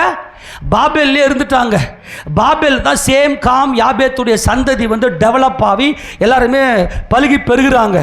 அந்த பாபேல்ல பார்த்தீங்கன்னா நீனா என்கின்ற ஒரு இடத்துக்கு பேரு மீன்கள் நிறைந்த இடம். இந்த மீன்கள் எதற்கு ஒப்பனைனா பலுகி பெருகுவது இல்லையா? இப்போ மீன்களுடைய அந்த ஒரு கேட்டகரி என்னன்னாக்கா பலுகி பெருகுறது. நிறைய, அதாவது முட்டையிட்டு குஞ்சு பொரிக்கிற ஒரு வல்லமை, நிறைய பலுகி, மல்டிடியூட். அதுதான் இந்த மீனுடைய தன்மை. நல்லா கவனிக்கணும். இந்த பாபேலில் இருக்கக்கூடிய இந்த ஜனங்க என்ன பண்ணாங்கன்னா, கொஞ்சம் பேர் இந்த நினா என்கின்ற இந்த ஒரு தெய்வத்தை வணங்க ஆரம்பித்தார்கள். விக்கிரக ஆராதனை எங்க ஆரம்பிச்சதுன்னா பாபேலில் தான் ஆரம்பிச்சது. இந்த பாபேலில் இருந்து இவங்க என்ன செஞ்சாங்கன்னா, அங்க இருக்கிற கொஞ்ச ஜனங்கள் யார் தெரியுமா? சேமுடைய பிள்ளையாகிய அசூர் என்பவன் பாபேலில் இருந்து பிரிஞ்சு போயிட்டு நினிவே பட்டணத்தை கட்டினான். அந்த நினிவே பட்டணத்தை முழுக்க என்ன இருக்குன்னா மீன் தெய்வம். நல்லா கவனிங்க, நான் சொல்றது ரொம்ப முக்கியமானது. இந்த மீன் தெய்வத்துக்கு பேர் என்ன பேர் தெரியுமா? நீனா. சொல்லுங்க பார்க்கலாம். நீனா. இந்த மீன் தெய்வத்தினுடைய ஆண் தெய்வம் யார் என்றால் மெரோதாக். என்னது பைபிளில் அந்த பாபேல் தெய்வங்கள் மெரோதாக் அதெல்லாம் இருக்கு. இந்த விக்கிரக ஆராதனை இருந்துச்சுனாவே அந்த இடத்துல பொல்லாத பாவங்கள்லாம் அங்கே உள்ள இருக்கும். இவன் போய் தான் என்ன பண்ணான்னா, இந்த அசூர் போய் தான் நினிவே பட்டணத்தை கட்டினா. இந்த அசூர்னுடைய பேர் தான் அசிரியா வந்துச்சு. ஓகேவா? ஆமேனா? புரிஞ்சு போச்சா? இந்த நினிவே பட்டணம் ஒரு பழைய பட்டணம், புராதன பட்டணம், ஏன்ஷியன் சிட்டி. பாரம்பரியத்துக்கு பேர் போனது. நீங்கள் எதை ஒன்றா மாற்றிடலாம், ஆனால் அந்த பாரம்பரியத்தை மாத்திரம் பயங்கர கடினமாக இருக்கும். எங்கள் அந்தகாரத்தின் ஆவி அங்கே பயங்கரமாக இருக்கும். இந்த நினிவே பட்டணத்துக்கு போகிறதுக்கு ஏன் இந்த யோனா அஞ்சினார் என்றால், இந்த நினிவே பட்டணத்தார் இந்த மீன் தெய்வம் ஒரு பெண் தெய்வம். அந்த மீன் என்கின்ற, இப்போ பார்த்தா நம்ம ஊரில் மீனாட்சின்னு பேர் வச்சுருவாங்க பார்த்தீங்கன்னா, மீனாட்சி பொம்பளை உருவமாக இருக்கும். கீழே பார்த்தீங்கன்னா வால் அப்படியே சுற்றின்னு இருக்கும் பார்த்துருக்கீங்களா? அந்த ஒரு விக்கிரகம் அதெல்லாம் அங்கே தான் ஸ்டார்ட் ஆயிடுச்சு. அந்த விக்கிரகத்துக்கு என்று ஒரு பெரிய கோயிலை கட்டி அந்த நினிவேல அதுக்கு பயங்கரமான பூஜைகளை செய்வாங்க. அந்த மீனாட்சிக்கு கணவன் பேர் மெரோதாக். அது பைபிளில் எரேமியா புத்தகத்தில் பார்த்தீங்கன்னா 52 பார்த்தீங்கன்னா அந்த மெரோதாக்கள் பேர்லாம் இருக்கும். அதெல்லாம் காட்ட முடியும், நேரம் இல்லை, நான் வேகமாக போகிறேன். அந்த வசந்தம் மட்டும் வாசிங்க. ஆதியாகமத்தின் புத்தகத்தில் ஏன் யோனா பயந்தார் அங்கே போகிறதுக்கு என்பதை குறித்து சொல்லி கொண்டிருக்கிறேன். எடுத்து வாசிக்க பார்க்கலாம். ஆதியாகமம் 10ஆம் அதிகாரம். ஆதியாகமம் 10ஆம் அதிகாரத்தில் 8 வாசிக்க பார்க்கலாம். கூஷ் நிம்ரோதை பெற்றான். இவன் பூமியிலே பராக்கிரமசாலியா இருந்தான். இவன் கர்த்தருக்கு முன்பாக பலத்த வேட்டைக்காரனாய் இருந்தான். ஆகையால் கர்த்தருக்கு முன்பாக பலத்த வேட்டைக்காரனாக நிம்ரோதை போல என்னும் வழக்க சொல் உண்டாயிற்று. சினேயார் தேசத்தில் உள்ள பாபேல், எரேக், அகாத், கல்னே என்னும் இடங்கள் அவன் ஆண்ட ராஜ்யத்துக்கு ஆதிஸ்தானங்கள். பாபேல் இது. ஓகேவா? இந்த பாபேல் இருந்து பிரிஞ்சு போய் அந்த தேசத்திலிருந்து அசூர் புறப்பட்டு போய் நினிவேயும் ரெகோபோத் பட்டணத்தையும் இதெல்லாம் போய் கட்டுறாங்க. யார் இந்த அசூர் அப்படின்னா, இதே 10ஆம் அதிகாரத்துல 22ஆம் வசனம் வாசிங்க. சேமுடைய குமாரர் ஏலாம், அசூர், அர்பக்சாத். இந்த அர்பக்சாத்துடைய சந்ததியில வந்தவர் தான் ஆபிரகாம். சேமுடைய குமாரன் தான் ஆபிரகாம். ஆமேனா? நல்லா கவனிங்க. இந்த சேமுடைய குமாரன் தான் இந்த அசூர். அவன் போயிட்டு நினிவே கட்டுறான். அந்த பட்டணத்தில் இருக்கக்கூடிய தெய்வம், பிரதான தெய்வம் எது என்றால் நீனா என்கின்ற ஒரு பயங்கரமான விக்கிரகம். அந்த தேசத்தில் ஒரு பயங்கரமான பாவம் அங்கே சூழ்ந்திருந்தபடினாலே இந்த ஜனங்களை செவி கொடுக்க மாட்டாங்க. இந்த ஜனங்கிட்ட என்ன சொன்னாலும் ஒன்றும் வேலைக்காகாது சொல்லிட்டா யோனா என்ன பண்ணுறாரு, பயந்து போயிட்டு தர்ஷீஷுக்கு போகிறதுக்கு ஓடுறாரு. ஆனால் இவர் 3 நாள் கழித்து இந்த மீன் என்ன செய்யுதுன்னா மறுபடியும் கரையிலே வந்து கக்குது. எடுத்து வாசிங்க பார்க்கலாம். 2ஆம் யோனாவின் புத்தகம் திருப்பி கொள்ளுங்க. யோனா தீர்க்கதரிசியின் புத்தகத்தில் கர்த்தர் மீனுக்கு 2ஆம் அதிகாரம் 10ஆம் வசனத்தை வாசிக்க பார்க்கலாம். கர்த்தர் மீனுக்கு கட்டளையிட்டார், அது யோனாவை கரையிலே கக்கிவிட்டது. 2ஆம் தரம் கர்த்தருடைய வார்த்தை யோனாவுக்கு உண்டாகி, நீ எழுந்து மகா நகரமாகிய நினிவேக்கு போய் நான் உனக்கு கற்பிக்கும் வார்த்தையை அதற்கு விரோதமாக பிரசங்கி என்றார். இப்ப நல்லா புரிஞ்சுக்கிற விஷயத்தை சொல்லி முடிக்கிறேன், கவனிங்க. இப்ப யோனா கிட்ட மறுபடியும் கர்த்தருடைய வார்த்தை வந்து, நீ போய் இந்த நினிவேக்கு விரோதமாக பிரசங்கம் பண்ணுன்னு சொன்னதும், ஜனங்களே, இன்னும் 40 நாள்ல இந்த முழு பட்டணத்தையும் கர்த்தர் அழிக்க போகிறார். நீங்க கேட்டா கேளுங்க, கேட்க கட்டி போங்க. நான் நீங்களே கேட்க மாட்டீங்கன்னு தெரியும். தெரிஞ்சு தான் தபார் டிக்கெட்டை பாரு, தர்ஷீஷ் டிக்கெட்டை பாரு. ஏன்னா அவர் கப்பல் இருந்து இறங்கி வரும்போது எப்பா டிக்கெட்டை கொடுத்துட்டு போ அப்படின்னு ஒரு டிக்கெட்டை வாங்கியிருப்பாங்க. கற்பனை பண்ணுங்க, அது ஒரு உலோகத்தால் செய்யப்பட்டிருக்கலாம், தோல்னால் செய்யப்பட்டிருக்கலாம், அது வந்து சேதமடையாத டிக்கெட்டாக இருந்திருக்கலாம். இவர் பாக்கெட்டில் வச்சுக்கிறாரு. கடல் கொந்தளித்த போது யோனாவை தூக்கி எங்கே போட்டாங்க? கடலில் போட்டாங்க. அந்த டிக்கெட் அவர் பாக்கெட்டில் தான் இருக்குது. நல்லா கவனிக்கணும். ஒரு மீன் என்னை விழுங்கிறது, திமிங்கலம் என்னை விழுங்கிறது. ஏன்னா மீனை பற்றி நல்லாவே தெரியும் அவங்களுக்கு. யாருக்கு? நினிவே பட்டணத்தாருக்கு. திமிங்கலம் ஒரு முறை வந்து மேலே சுவாசிச்சுட்டு உள்ளே போச்சுன்னா 3 நாள் வரைக்கும் உயிர் வாழும். அது ஒரு பாலூட்டி வகையச்சது. ஏன்னா அன்னைக்கு ஆராய்ச்சியில் இவங்களுக்கு கடல் சார்ந்த சம்பந்தப்பட்டது தான். நான் டிக்கெட்டெல்லாம் யார் கையில் வராதுன்னு அவங்களுக்கு தெரியும் நல்லாவே. டிக்கெட்டெல்லாம் யார் கையில் கொடுக்க மாட்டாங்க. ஆனால் என் கையில் டிக்கெட்டை பாரு, தர்ஷீஷ் டிக்கெட்டை பாரு. ஆமாம், எப்படி உங்க கையில் டிக்கெட் வந்துச்சு? உங்களுக்கு விரோதமாய் தேவன் பிரசங்கிக்க சொன்னார். நான் உங்களுக்கு பயந்து நான் ஓடினேன். இந்த மாதிரி கடல் கொந்தளிச்சுது, என்னை தூக்கி போட சொன்ன போட்டாங்க. 3 நாள் நான் மீனின் வயிற்றில் இருந்தேன். 3 நாள் கழித்து என்னை மீன் கரையிலே கக்கினது. 3 நாள் பூமியிலேயே நீ இல்லையா யோனா? அப்படியா? அப்புறம் என்ன நடந்துச்சு? மறுபடியும் அந்த திமிங்கலம் வந்து என்னை கரையிலே கக்கினது. மறுபடியும் என் கர்த்தர் சொன்னார், நீ போய் நினிவேல போய் பிரசங்கம் பண்ணுன்னு சொல்லி தபார் டிக்கெட்டு. அந்த டிக்கெட்டை காட்டினது தான் அங்கே காரியமாக இருந்திருக்கணும். யோனா, பெரிய யோனா. ஆமென். 3 நாள் கழிச்சு, இந்த உலகத்திலேயே இல்லாத யோனா 3 நாள் கழிச்சு மீண்டுமாய் உயிர்ப்பிக்கப்பட்ட யோனா. ஆக இந்த உயிர்த்தெழுதலை கண்டு இந்த நினிவே பட்டணத்தில் அத்தனை பேரும் மனம் திரும்பி, அந்த நினிவேவுடைய ராஜா முதற்கொண்டு, குழந்தைகள் முதற்கொண்டு, ஆடு மாடுகள் முதற்கொண்டு ரெட்டுடுத்தி சாம்பலிலே உட்கார்ந்து மனம் திரும்பினார்கள். கர்த்தர் அவர்களுக்கு செய்ய நினைத்த தீங்குக்கு அவர் மனஸ்தாபப்பட்டு மனம் திரும்பி விட்டார். என் தேவனுடைய இரக்கம் பெரியது. கையை ஊற்றி ஆமென் சொல்லாமா? இந்த ஜனங்கள் எல்லாம் மனம் திரும்பினதுமே இவர்களுக்கு செய்வேன் என்று சொன்ன தீங்குக்கு மனஸ்தாபப்பட்டு கர்த்தரும் மனம் மாறினார். வலது கைக்கும் இடது கைக்கும் வித்தியாசம் அறியாத 1,20,000 பேருக்கு அதிகமான மனுஷருக்காக, அநேக மிருக ஜீவன்களுக்கு இருக்கிற இந்த மகா நகரமாகிய நினிவேக்காக நான் பரிதேவியாமல் இருப்பேனோ யோனா என்று சொல்லி யோனா கிட்ட அவர் என்ன பண்றாரு? அங்கே விளக்கத்தை கொடுக்கிறார். எல்லாருமே சொல்லாமா? நல்லா கவனிங்க. உலக தோற்றத்துக்கு முன்பதாகவே பாவிகளை ரட்சிப்பதற்காக ஒரு மீன், நான் மறுபடியும் சொல்றேன், ஒரு மீன் என்றாலே என்னது? ஆச்சரியம். மாம்சத்தோடும் இரத்தத்தோடும் இருக்கிற ஒரு மீன் தண்ணீரிலே வாழ்கிறது. அது பெரியது, அது ஆச்சரியமானது. அந்த மீன் யார் என்றால் நமது ஆண்டவராகிய இயேசு கிறிஸ்து. எப்பவுமே பிசாசு என்ன செய்வான்னா இயேசு ராஜாவுக்கு அப்படியே டூப்ளிகேட் பண்ணுவான். நல்லா கவனிங்க, அவர்தான் வாசல். பாபேல் என்றால் வாசல் என்று அர்த்தம், தேவனுடைய வாசல் இயேசு கிறிஸ்து. ஆனா அவருக்கு முன்னாடி, அவர் வரத்துக்கு முன்னாடியே பாபேல் கோபுரத்தை இந்த நிம்ரோத் கட்டினான். இவர்தான் மீன். இந்த துன்மார்க்க ஜனங்களுக்காக ஆச்சரியமான காரியத்தை செய்து அத்தனை பேரும் பாவிகள் அத்தனை பேரும் மரித்து பாதாளத்துக்கு போகிறார்கள், நியாயத்தீர்ப்பு அடைய போகிறார்கள்.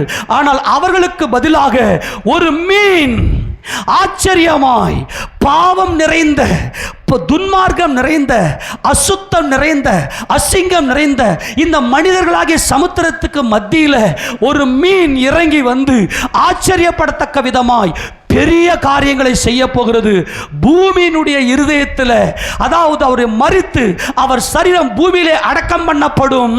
ஆனால் 3 நாள் கழித்து இந்த சரீரம் அழுகாமல் அழிந்து போகாமல் 3வது நாள் உயிரோடு எழுந்திருக்கிற ஆச்சரியம் இந்த மீன். இவர் ஜீவன் இருக்கிறது இவருக்குள்ள. மாம்சத்தோடு ரத்தத்தோடு இருக்கிற மனுஷன் எடுத்து தண்ணியில போட்டா செத்து போயிடுவான். ஆனா இந்த மீனுக்கு என்ன இருக்கு? ஜீவன் இருக்கிறது. இது பெரியது, இது ஆச்சரியமானது. அந்த மீன் என் ஆண்டவராகிய இயேசு கிறிஸ்து, அவர் ஜீவனுள்ள தேவனுடைய குமாரன். ஆமெனா, அல்லேலூயா. இந்த அடையாளத்தை தான் நான் உங்களுக்கு கொடுக்கிறேன். இந்த ஆச்சரியமானவரை நீங்கள் ஏற்றுக்கொள்வீர்களே ஆனால் நீங்கள் பாதாளத்துக்கு போக தேவையில்லை, உங்கள் மனம் உடைக்க தேவையில்லை, உங்கள் மனம் துன்புற தேவையில்லை.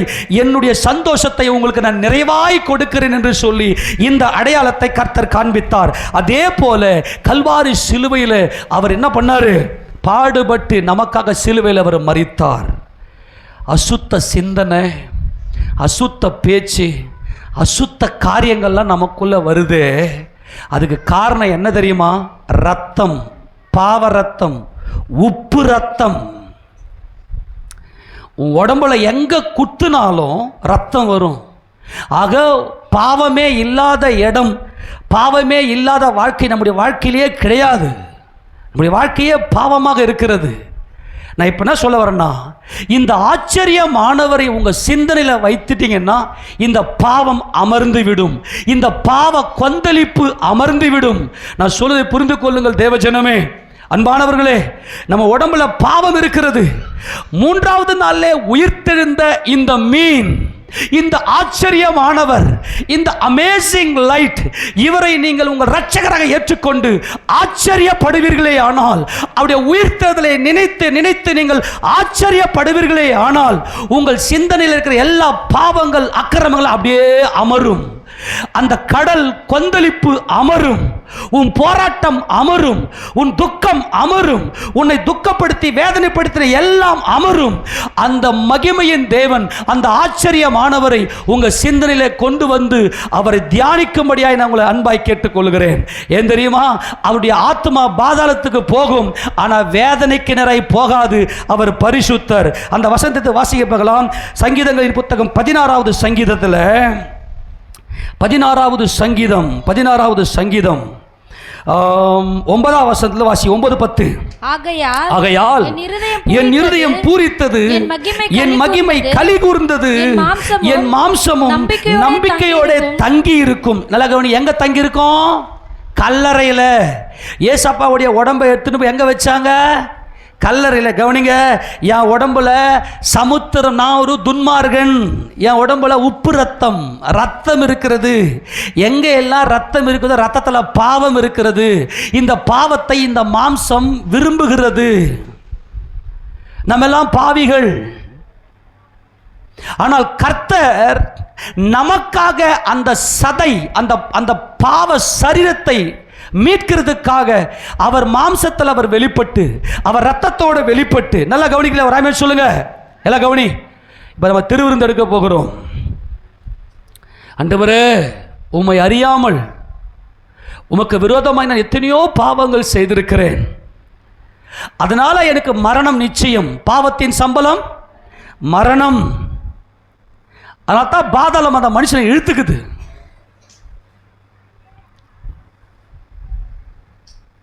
ஆனால் நான் பாவி, நீர் மீன். இந்த துன்மார்க்க உலகத்திலே வந்து நீர் பரிசுத்தமாய் வாழ்ந்த பரிசுத்தர், நீர் ஜீவனுள்ள தேவனுடைய குமாரன். எனக்காக நீர் அடிக்கப்பட்டீர், எனக்காக நீர் நொறுக்கப்பட்டீர், எனக்காக சிலுவையில் யாவையும் செய்து முடித்து மரித்தீர். உம்முடைய சரீரம் அடக்கம் பண்ணப்பட்டது, என்னுடைய மாம்சம் நம்பிக்கையோட தங்கியிருக்கும். 10ஆம் வசனம், என் ஆத்துமாவை பாதாளத்தில் விடீர். கையை தட்டி மகிமை செலுத்துவோமா? என் ஆத்துமா 3 நாள் என் ஆத்துமா பாதாளத்தில் இருந்து, யார் யாரெல்லாம் நீ என்னென்னலாம் பாவம் செஞ்ச, இதை பாருங்க, நான் செஞ்ச பாவத்தை எல்லாம் நான் கற்பனை பண்ணி நான் வேதத்தின்படி பார்த்தா நான் அந்தகார இருளுக்குள்ள போயிருக்கணும். அந்தகார இருள், அகாதமான பாதாளம், பூச்சியே உன் படுக்கை, புழுக்களே உன் போர்வை, அக்கினி, பற்கடிப்பு, அழுக. 3 நாள் என் கர்த்தர் என்ன செய்தார்னா எல்லா டோரையும் க்ளோஸ் பண்ணிட்டாரு. நான் பாதாளம் போக மாட்டேன். கையை தட்டி மகிமை செலுத்துங்க. நான் பாதாளம், எனக்கு மரணம் கிடையாது, எனக்கு மரணம் கிடையாது. எல்லாம் இயேசு கிறிஸ்துவை, இந்த ஆச்சரியமானவரை, உயிரோடு இருக்கிறவரை நீங்கள் பார்த்து விட்டீர்கள். இந்த அறிவுக்கெல்லாம் அப்பாற்பட்ட அறிவு என் இயேசு கிறிஸ்து. இந்த நார்மலான உலக அறிவு, எல்லா அறிவை விட அப்பாற்பட்டவர் இயேசு கிறிஸ்து. எல்லாரும் மரிக்கிறாங்க, அதையே நான் சிந்திக்கணும். உயிரோடு இருக்கிற ஆச்சரியமானவர், அவரை நான் சிந்திக்கிறேன், அவரை என் இருதில் தரித்துக் கொள்ளுகிறேன். என் ஆத்மாவை பாதாளத்தில் விடீர் என்றால் எல்லா மனுஷனையும் பாதாளம் இழுத்துக்கொண்டு வேதனைப்படுத்தும். ஆபிரகாமே, தகப்பனாக ஆபிரகாமே, லாசரு தன் விரலினுடைய நுனியை தோய்த்து என் நாவை குளிர பண்ணும்படி செய்யும் ஐயா அப்படின்னு போயிட்டு கேட்கும்போது, இங்கிருந்து அங்கே வர முடியாதுப்பா, நீ பூமியில் நன்மை அனுபவிச்ச, இவன் தீமை அனுபவிச்சான், சரிக்கு சரி அளவுக்கு அளவு போப்பான் தள்ளி விட்டாரு. ஆனால் இன்றைக்கு என் ஆண்டவராக இயேசு கிறிஸ்துவை ரட்சகராக ஏற்றுக்கொண்ட நான், என்னுடைய ஆத்மா பாதாளத்தில் விடீர், என் ஆத்மா பாதாளத்துக்கு போகாது. எனக்கு பதிலாக என் ரட்சகர், என் ஆச்சரியமானவர். அல்லேலூயா. என் இயேசு கிறிஸ்து யாரு? ஆச்சரியமானவர், அமேசிங் ஒன். அவர் ஆச்சரியமானவர். ஏன் ஆச்சரியம்? அவர் பெரியவர், அவர் பெரிய காரியம் செய்திருக்கிறார். என்ன பெரிய காரியம்? 3வது நாளில் மரணத்திலிருந்து உயிரோடு எழுந்திருக்கிறார். எப்படி? அவர் ஜீவனுள்ளவர், அவர் தேவனுடைய குமாரன், ஜீவன், பெரியவர், ஆச்சரியமானவர். ஆமெனா? எத்தனை பேர் இந்த ஆச்சரியம், அந்த ஆச்சரியம், இப்போ ஆச்சரியம் அப்படியே, ஆச்சரியம் என்றால் பிரம்மை கொள்வது, புத்தி மயக்கம் ஏற்பட்ட அந்த ஒன்னஸ், அந்த அந்த அந்த மைண்ட் எல்லாம், புத்தி எல்லாம் கலங்கி அந்த ஒரே விஷயத்தை மட்டும் நினைச்சிருக்கோம். அதான் பிரம்மை. அப்படியே பிரம்மை. ஏன்னா பிரம்மபுச்சி உமர் இருக்கிறான்னு கேட்பாங்க இல்லையா? இயேசுவின் பிரம்மை. யார் யாருக்கெல்லாம் இயேசுவின் பிரம்மை பிடிக்கிறதோ, என் இயேசு ஜீவனுடையவர், அவங்களுக்கு சாவு கிடையாது. என் ஆத்மா பாதாளத்தில் விடீர். ஏன் பாதாளத்துக்கு போறான் மனுஷன்? ஏன் மனுஷனுக்கு சாவு ஏற்படுதுன்னா அவன் சாவில் இருக்கிறான், இயேசு கிறிஸ்துவை தன் ரட்சகராக ஏற்றுக்கொள்ளாமல் இருக்கிறான். ஜீவனுள்ள குமார், இவர் தான் ஜீவன். பேதுருவை பார்த்து கேட்பார், எல்லாரும் என்னப்பா சொல்றாங்க அப்படின்னு. ஆண்டவரே, சில பேர் உம்மை சீசரில் பார்த்து பொதுவாக கேட்பார், அதுக்கு பேதுரு ரிப்ளை கொடுப்பார். சில பேர் உம்மை எரியாமியா என்றும், சில பேர் உண்மை எலியா என்றும், சில பேர் உம்மை யோவான் ஸ்நானகன் என்றும், சில பேர் உம்மை தீர்க்கதரிசிகளில் ஒருத்த உயிரோடு வந்திருக்கிறான்னு சொல்கிறாங்க. சரி, அவங்களா சொல்றதை விட்டு நீ என்ன சொல்ற? ஐயா, நீர் ஜீவனுள்ள தேவனுடைய குமாரன். ஆமென் சொல்லுங்க பார்க்கலாம். கரங்களை தட்டி இயேசு மகிமை செலுத்துங்க பார்க்கலாம். அவர் ஜீவனுள்ள தேவனுடைய குமாரன். அந்த வசந்த வாசி, இதை முழுசா வாசியேன், எல்லாம் வாசி. என் ஆத்துமாவை பாதாளத்தில் விடீர், உம்முடைய பரிசுத்தவானை அழிவை காண ஒட்டீர். உம்முடைய பரிசுத்தவானை என்றால் இந்த சரீரம் அழியாது. கல்லறையில் வைக்கப்பட்ட இயேசு கிறிஸ்துவின் சரீரம் என்ன பண்ணாது? அழியாது. சொல்லுங்க, கல்லறையில் வைக்கப்பட்ட இயேசு ராஜாவின் சரீரம் அழியவில்லை.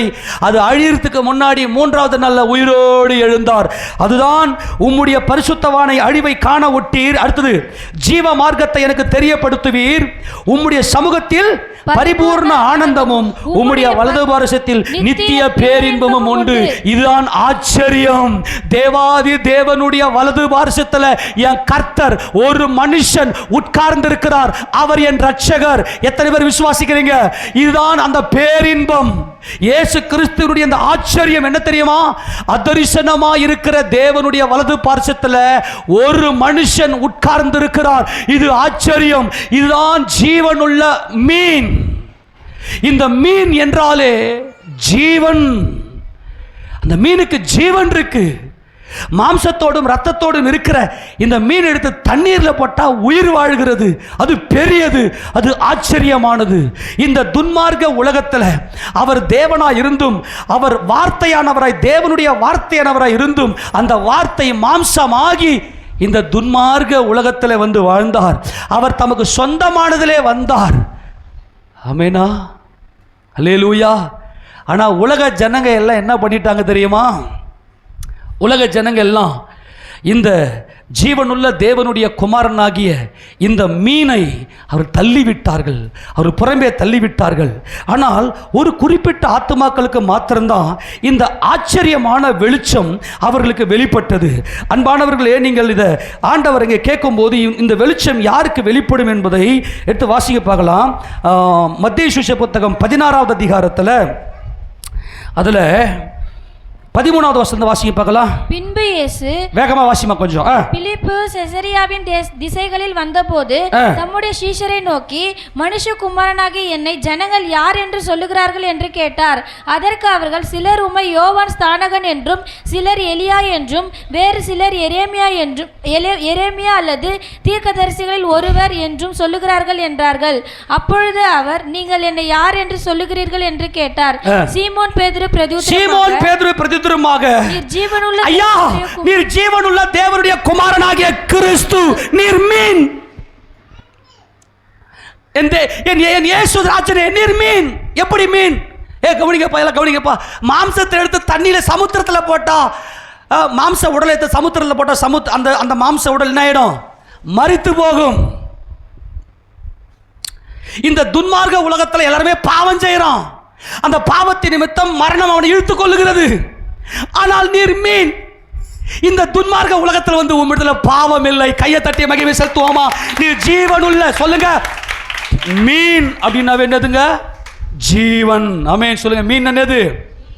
அது பெரியது, உயிரோடு இருக்குது. அல்லேலூயா. அந்த மாம்சம் தண்ணீர்ல உயிரோடு இருக்குது. அது ஆச்சரியம். நேற்று மீன் குழம்பை சாப்பிட்டுட்டு கம்பீரமாக வந்து பிரசங்கித்துக் கொண்டிருக்கிறேன். ஹல்லேலூயா. நீர் ஜீவனுள்ள தேவனுடைய, சொல்லுங்க, யாருங்க? ஜீவனுள்ள தேவனுடைய குமாரன். நல்லா கவனி. யோனாவிலும் பெரியவர், சாலமோனிலும் பெரியவர், தேவாலயத்திலும் பெரியவர். இந்த பெரியவர் என்பது ஜெயங்கொண்டவர்கள். ஆமேனா? யார பெரியவன் சொல்லுவோம்? ஃபர்ஸ்ட் பிரைஸ் யாருக்கு கொடுப்போம்? பெரியவையா? இவங்க தான் 10 பேர் போட்டியில் நிற்கிறான், ஒருத்தன் ஃபர்ஸ்ட் பிரைஸ் வேண்டாம், இவன் தான் பெரியவன் சொல்லிட்டு மேல் நிற்க வைப்பாங்க. பெரியவர் என்றால் ஜெயங்கொண்டவர். என் கர்த்தர் சீயோனிலே பெரியவர். 99 சங்கீதம் 2 வசனம் வாசியே. 99:2 வேகமா. சங்கீதம் 99:2. கர்த்தர் சீயோனிலே பெரியவர். கர்த்தர் சீயோனிலே பெரியவர். கரகத்தின் மகிமை செலுத்துவோமா? எல்லாம் உற்சாகமா இருங்கப்பா, நல்லா வேகமா, நல்லா ஆக்டிவா இருங்க. சீயோனிலே பிதாவாகிய தேவனுடைய வலது பாசிலே உட்கார்ந்து இருக்கிறார். அவர் பெரியவர். ஏன் பெரியவர்? ஒரு மனுஷன் தேவனுடைய வலது பாசிலே உட்கார்ந்து இருக்கிறார். அது ஆச்சரியம். இந்த ஆச்சரியமானவரை யாரெல்லாம் பார்த்தாங்களோ அவங்க வாழ்க்கையில எல்லாமே ஆச்சரியம். இந்த ஆச்சரியமான யோனாவை நினிவே பட்டணத்தார் கண்டார்கள். அவர்களுக்கு வந்த ஆபத்தில் தப்பித்தார்கள். ஆமெனா? ஆச்சரியமானவரை நீ கண்டுவிட்டால் உன்னுடைய எல்லா ஆபத்திலிருந்து நீ தப்பிக்கலாம். உன் பாவங்கள்லாம் போக்கப்படும். ஆமென் சொல்லாமா? ஆச்சரியமானவராகிய இந்த யோனா இயேசு கிறிஸ்துவுக்கு முன் அடையாளம், தீர்க்கதரிசி. இந்த ஆச்சரியமான யோனாவை நினிவே பட்டணத்தார் கண்டு மனம் திரும்பினார்கள். இந்த யோனா பெரிய யோனா. இந்த பெரிய யோனாவை கண்டு, அந்த ஆச்சரியத்தை கண்டு இந்த நினிவே பட்டணத்தார் மனம் திரும்பினார்கள். யோனாவிலும் பெரியவர் நான் இருக்கிறேன். முன் அடையாளமாக யோனா அதை செய்தார். ஆனால் ஒரிஜினாலிட்டி நான் வந்திருக்கிறேன். பெரிய கதை செய்ய போகிறேன். என்னை எத்தனை பேர் ஆச்சரியமாய் பார்த்து பிரம்மை கொண்டிருக்கிறீர்கள். இவங்களுக்கு வேற எந்த எண்ணமே போகாது. அந்த இயேசு கிறிஸ்துவுடைய ஆச்சரியம், என் கர்த்தர் எப்படி மரணத்தை ஜெயித்தார், எப்படி அவர் மாத்திரம் மரணத்தை ஜெயிக்க முடியும், எப்படி அவர் மாத்திரம் உயிரோடு எழுந்திருக்க முடியும், யார் அவர், அவருக்கும் தேவனுக்கும் என்ன சம்பந்தம் என்பதை குறித்து அவர் சிந்தனையிலே இருப்பாங்க பாருங்க. இவர்கள் தான் ஆச்சரியமானவரை ஏற்றுக்கொண்டவர்கள். சாலமோன் ஞானி, இந்த சாலமோனிலும் பெரியவர் என்று இங்கே கர்த்தர் சொல்லுகிறார். ஏப்பா இப்போ அந்த வசனத்தை கண்டினியூ பண்ணுங்களேன். இது 12ஆம் அதிகாரம், மத்திய 12ஆம் அதிகாரத்தில் 42ஆம் வசனத்தை வாசிங்க பார்க்கலாம். 42. தென் தேசத்து ராஜஸ்திரீ பூமியின் எல்லைகளிலிருந்து சாலமோனுடைய ஞானத்தை கேட்க வந்தால், இதோ சாலமோனிலும் பெரியவர் இங்க. கவனிங்க, சாலமோனிலும் பெரியவர் இருக்கிறார். அதனால் நியாயத்தீர்ப்பு நாளிலே அந்த ராஜஸ்திரீ இந்த சந்ததியர் எழுந்து நின்று இவர்கள் மேல் குற்றம். இப்போ கவனிங்க, இப்போ இந்த ராஜஸ்திரீகளை, சேபா தேசத்து ராஜஸ்திரீ, தென் தேசத்து ராஜஸ்திரீ எத்தியோப்பியாவில் இருந்து சாலமோனை குறித்து கேள்விப்படுகிறாள். என்னன்னு, எல்லா மனுஷனும் இருக்கிறாங்க, எல்லாரும் இருக்கிறாங்க பொதுவா. ஆனால் எருசலேமில் ஆட்சி செய்கிற ஒரு ராஜா இருக்கிறாரு. அந்த ராஜாவுடைய ஞானம் அளப்பரியதாக இருக்கிறது. அவர் இயற்கைக்கு அப்பாற்பட்ட ஞானத்தை உடையவர் என்று சொல்லி இந்த சாலமோனை குறித்த அந்த செய்தியை கேட்டதும் சேபா தேசத்து ராஜஸ்திரீ ஷாக். என்னது, இப்படி ஒரு மனுஷனா, இப்படி இருக்க முடியுமா? இவள் மணவாட்டி. இந்த ஆச்சரியமானவரை கண்டு பிரமை கொண்டவள் யார் என்றால் மணவாட்டி மாத்திரமே. மணவாட்டி மாத்திரமே. இவருடைய ஞானம், நாங்கள் இவரை கண்டோம், நாங்கள் இவரை பார்க்கவில்லை, இவருக்குள் அவரை கண்டோம். சிங்காசனத்தில் வீற்றிருக்கிற சர்வ வல்லவரை கண்டோம். இவர் பேசின பேச்சு, இவருடைய வாயில அருள் பொழிகிறது, இவருடைய வாயில தேவனுடைய மகிமை பொழிகிறது. இதை கண்டு இந்த சேபா தேசத்து ராஜஸ்திரி ஆச்சரியத்தால் பிரமை கொண்டு, எந்த ஒரு ஆத்துமா இயேசு கிறிஸ்து தேவனுடைய குமாரன், அவர் ஜீவனுள்ளவர், நல்லா கவனிக்கணும், அவர் ஜீவனுள்ளவர் என்பது சாலமோனிலும் பெரியவர். அவர் பெரியவர் என்பது யோனாவிலும் பெரியவர். அவர் ஆச்சரியமானவர், பிதாவாகிய தேவனுடைய வலது பாசத்தில் உட்கார்ந்திருக்கிறார் என்பது தேவாலயத்திலும் பெரியவர். இவரை கண்டு இந்த சேபா தேசத்து ராஜஸ்திரி ஆச்சரியத்தால் பிரமை அவரை கொண்டு வந்து இருதயத்தை தரித்து கொண்டாள். எடுத்து வாசிங்க 2 நாளாகமத்தின் புத்தகம், 2 நாளாகமத்தின் புத்தகம் 9வது அதிகாரம். 2 நாளாகமும் 9வது அதிகாரத்தில் இந்த சம்பவத்தை நாம் பார்க்கிறோம். நமக்கு நேரம் இல்லை, 3 வாசிக்க பார்க்கலாம். சேபாவின் ராஜஸ்திரி சாலமோனுடைய பானபாத்திரக்காரரையும்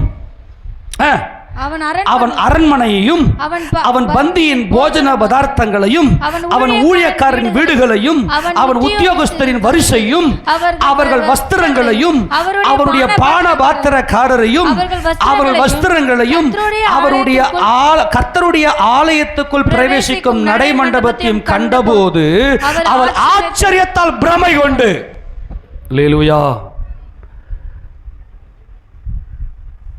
இயேசு கிறிஸ்து யார்? ஜீவனுள்ள தேவனுடைய, அவரே ஞானம், அவரே ஞானம்.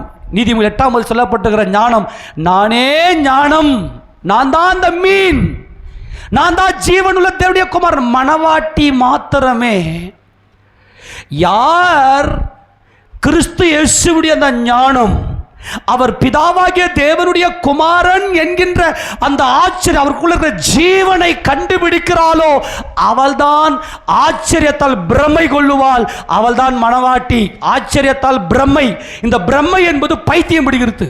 புத்தி சுயாதீனம் ஏற்பட்டு ஒன்றை மாத்திரம் சிந்திப்பது. இப்போ உதாரணத்துக்கு சில வீடியோஸ்லாம் நம்ம பார்க்குறோம். இப்போ ஒரு பிள்ளை என்ன பண்ணுதுன்னா, இப்போ அந்த கேம் பேர் சொல்கிறா, ஃப்ரீ ஃபயரா, இது பார், ஃப்ரீ ஃபயர் எடுத்து இது பார், வேற எதுவுமே தோணாது அந்த பையனுக்கு. அவன் பிரம்மை கொண்டு அவன் என்ன பண்ண, அவன் மைண்டுக்குள்ளே என்ன ஆச்சுன்னா அந்த கேம்லேயே மைண்டை செலுத்தி என்ன ஆயிட்டான், அந்த ஃப்ரீ ஃபயர் மாதிரி ஆக்ஷன் பண்ணினே வருவாள். அதான் பிரம்மை. இந்த இந்த சேபா தேசத்து ராஜஸ்திரீ இவருடைய அந்த ஆச்சரியத்தை, அந்த அவரை கண்ட ஆச்சரியத்தால் பிரமை, ஆச்சரியம், அந்த அமேசிங் ஷாக், அந்த ஷாக் ஆயிட்டு அவரை கொண்டு வந்து இருந்த தரித்து கொண்டாள். இவதான் மணவாட்டி. அவர் ஜீவனுள்ள தேவனுடைய குமாரன். அவர் மனிதர் அல்ல, அவர் மனிதனாய் வந்த தேவன். தேவன் என்னை மீட்கிறதுக்கு அவர் மனிதனாய் வந்தார். அவர் மரணத்தை 3வது நாளில் ஜெயம் எடுத்து மரண பாதாள எல்லா திறவுகோள்களும் தம்முடைய கரத்தில் வைத்திருக்கிற யோனாவிலும் பெரியவர். அவர் ஜீவனுள்ள தேவனுடைய குமாரன் சாலமோனிலும் பெரியவர். அவர் தேவாலயத்திலும் பெரியவர். அவர் பிதாவாகிய தேவனுடைய வலது பாசத்தில் உட்கார்ந்து இருக்கிறார் என்று ஆச்சரியத்தில் பிரம்மை, ஆச்சரியத்தால் பிரம்மை கொண்டு, ஆச்சரியம், ஷாக். இந்த ஷாக் யாருக்கு வருதோ, இயேசு உயிரோடு இருக்கிற ஷாக். ஏன்னா எனக்கு தானே மரணம் இருக்கு, நான் தானே பாவம் செய்கிறேன், இந்த பாவத்தினால் நான் தானே பாதாளத்துக்கு போகிறேன், எல்லா மனுஷனும் போகிற பாதையில் தானே நானும் போவேன். எனக்கு ஏதாவது ஒரு ஆச்சரியம் நடக்காதா, எனக்கு ஏதாவது ஒரு அதிசயம் நடக்காதா என்று யாரெல்லாம் ஏங்கிக் கொண்டிருக்கிறார்களோ அவர்களுக்கு அவர் ஆச்சரியம். இந்த சாலமோனுடைய இந்த மணவாட்டி, இவளையும் அவர் திருமணம் செய்து அவர்களுக்கு பிள்ளை பிறந்திருக்கிறதுனா வரலாற்று குறிப்பு இருக்கிறது. ஆச்சரியத்தால் பிரமை கொண்ட இந்த மணவாட்டிக்கு அவர் ரிட்டர்ன் அனுப்பும்போது எப்படிப்பட்ட ஆச்சரியத்தோடு அனுப்புகிறார். நீ இயேசு கிறிஸ்துவனுடைய அந்த உயிர்த்தெழுந்த வல்லமை, அவருடைய பிதாவாகிய தேவனுடைய சிங்காசனத்தில் வீற்றிருக்கிற அந்த மகிமையை கண்டு நீ ஆச்சரியப்படுவாயானால் உன் வாழ்க்கையே ஆச்சரியமாக தான் இருக்கும். எத்தனை பேர் ஆமென் சொல்ல முடியும்? ரிட்டர்ன் அனுப்பும்போது இந்த சாலமோன் இந்த சேபா தேசத்து ராஜஸ்திரிக்கு என்னென்னலாம் கொடுத்தாரு பாருங்களேன். வாசி 12ஆம் வசனம் வாசியேன், 9-12. சேபாவின் ராஜஸ்திரி ராஜாவுக்கு கொண்டு வந்தவைகளை பார்க்கிலும் அதிகமாய் அவள் ஆசைப்பட்டு கேட்ட எல்லாவற்றையும். எல்லாரும் சொல்லுங்க, இன்னைக்கு ஏன் உங்க எண்ணங்கள் நிறைவேற மாட்டேங்குது? ஏன் இன்னைக்கு கண்ணீரோடு இருக்கிறீங்க? ஏன் இன்னைக்கு வேதனையோடு இருக்கிறீங்க? நீங்க உங்க குடும்பம் நல்லா இருக்கணும்னு ஆசைப்படுறீங்க. நீ யாருக்காக அழற? உன் புருஷனுக்காகத்தான் அழற, உன் பிள்ளைக்காகத்தான் அழற. என் பிள்ளை நல்லா வந்துடணும்னு நீ நினைக்கிற, என் வீடு ஆசீர்வதிக்கப்படணும் ஆசைப்படுற. ஆனா ஏன் நடக்க மாட்டேங்குதுன்னா, அந்த ஆச்சரியமானவரினால் நீ பிரமை கொள்ளவில்லை.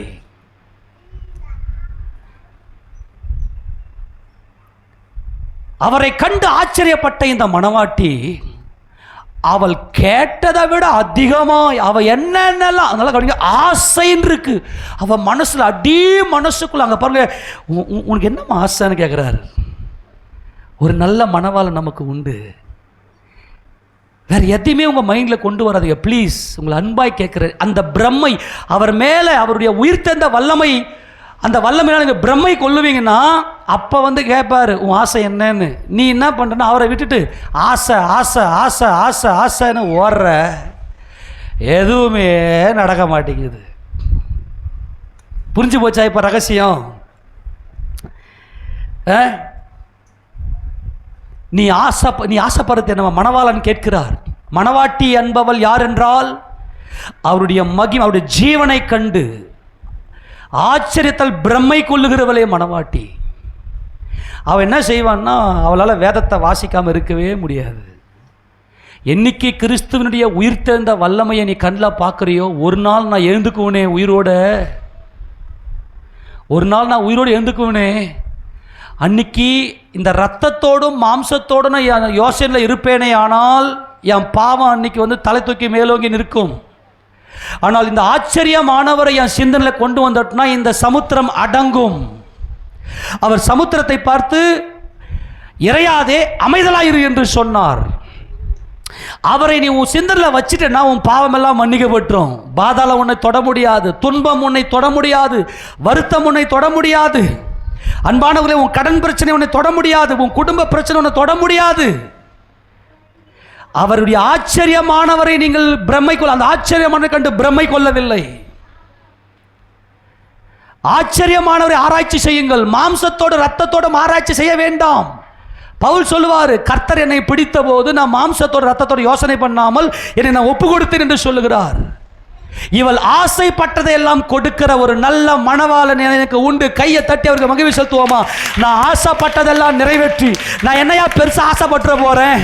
என் குடும்பம் நல்லா இருக்கணும், என் பிள்ளைங்க நல்லா இருக்கணும், என் கணவன் நல்லா இருக்கணும், என் மனைவி நல்லா இருக்கணும், நல்ல ஒரு செழிப்பா இருக்கணும். ஆடம்பரம் அல்ல, செழிப்பா இருக்கணும். ப்ராஸ்பரிட்டி.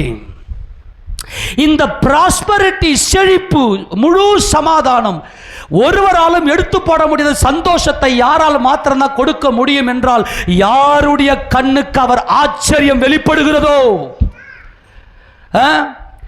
118 சங்கீதம் 22 வசனத்தை வாசிக்க பார்க்கலாம். 118 22 அதை வாசித்து மறுபடியும் இங்க வரலாம். 118 2 வாசி. 22 வேகமா.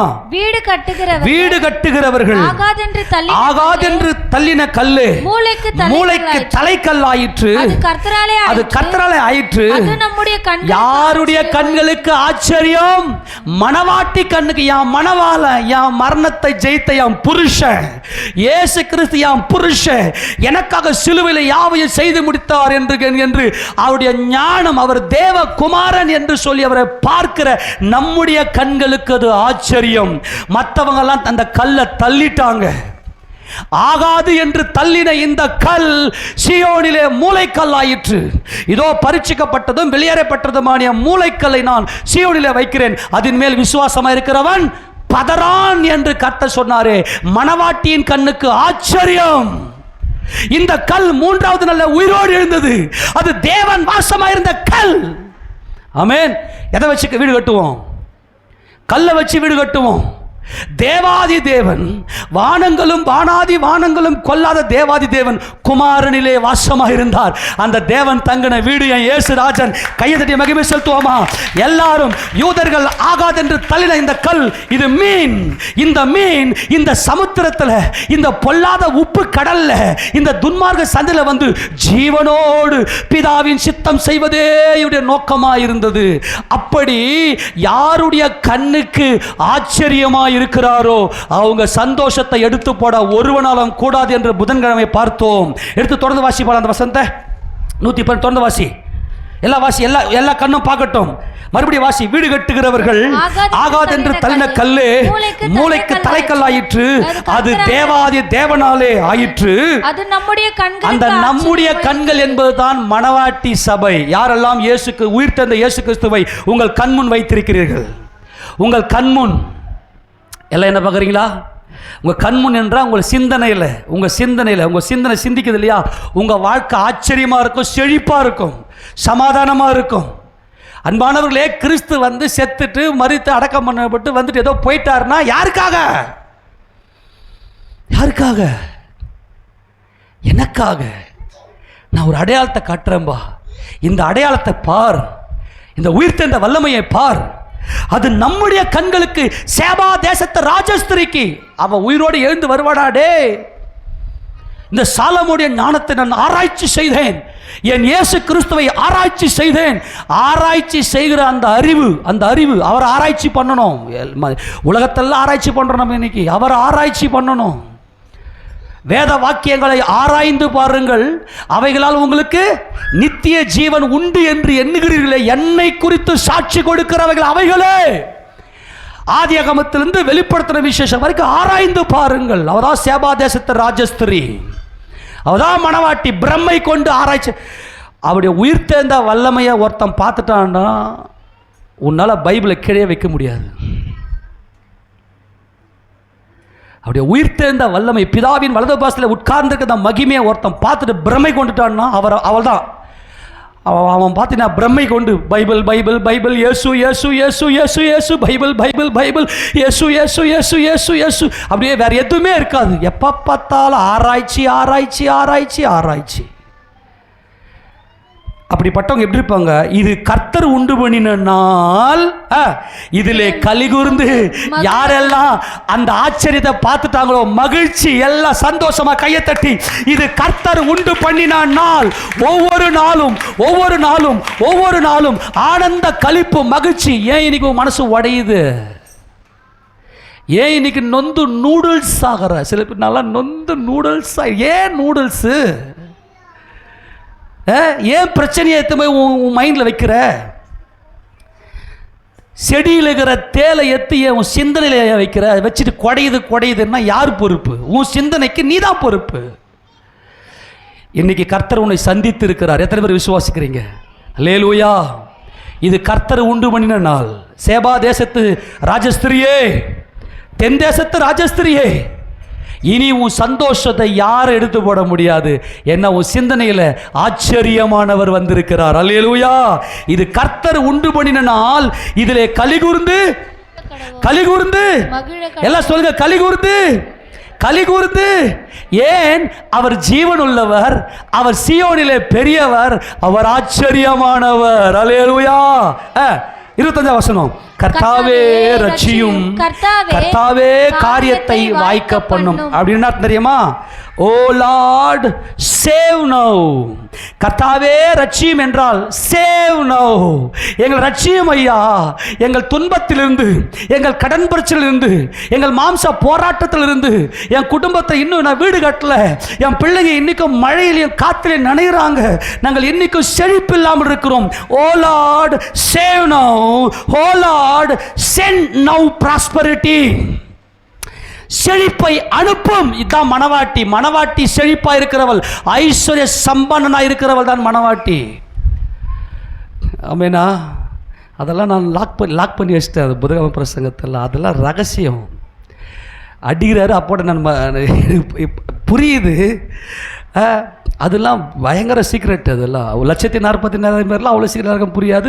ஒரிஜினலாக நம்ம பேசியிருக்கிறோம். ஆர்டர் அதை போட்டு வச்சிட்டோம். நல்லா கவனிங்க. மணவாட்டி யாருன்னா ஐஸ்வர்ய சம்பன்னர். கண்ணில் தெரியணும்.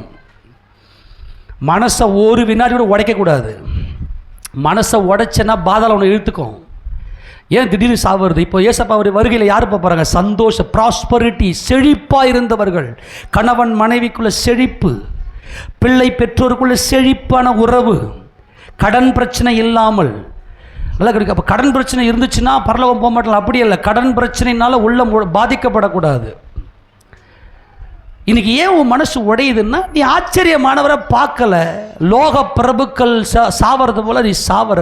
நீங்கள் தேவர்கள் என்று நான் சொல்லியிருந்தேனே. ஓ லார்ட், கர்த்தாவே சேவ் நவ். இப்பொழுது என்ன ரட்சியும். சேவ் நவ், என்ன ரட்சியும். ஓ லார்ட் சென்ட் நவ் ப்ராஸ்பரிட்டி. இப்போ எனக்கு செழிப்பை தாரும். உன் உள்ளத்தை எதுவுமே பாதிக்கக்கூடாது. யோனாவிலும் பெரியவர் வந்திருக்கிறேன். இந்த ஆச்சரியமானவரை கண்டு நீ பிரம்மை கொள்வாயானால் நீ என் மணவாட்டி. நீ கடன் பிரச்சனை அழுதுக்குன்னு, வியாதிப்பட்டுக்குன்னு. இப்போ சில பேருக்கு என்ன பிரச்சனைனா, வியாதி இப்போ நான் சொல்கிறேன் இல்லையா, வியாதி நமக்கு வரும். அதை நம்ம ஜெயங்கொள்ள கற்றுக்கணும். நம்ம அது வரைக்கும் நீ ஹாஸ்பிட்டலுக்கு போ. அதுக்கான பலனையும் அவரே கொடுப்பார். இப்போ உடம்பு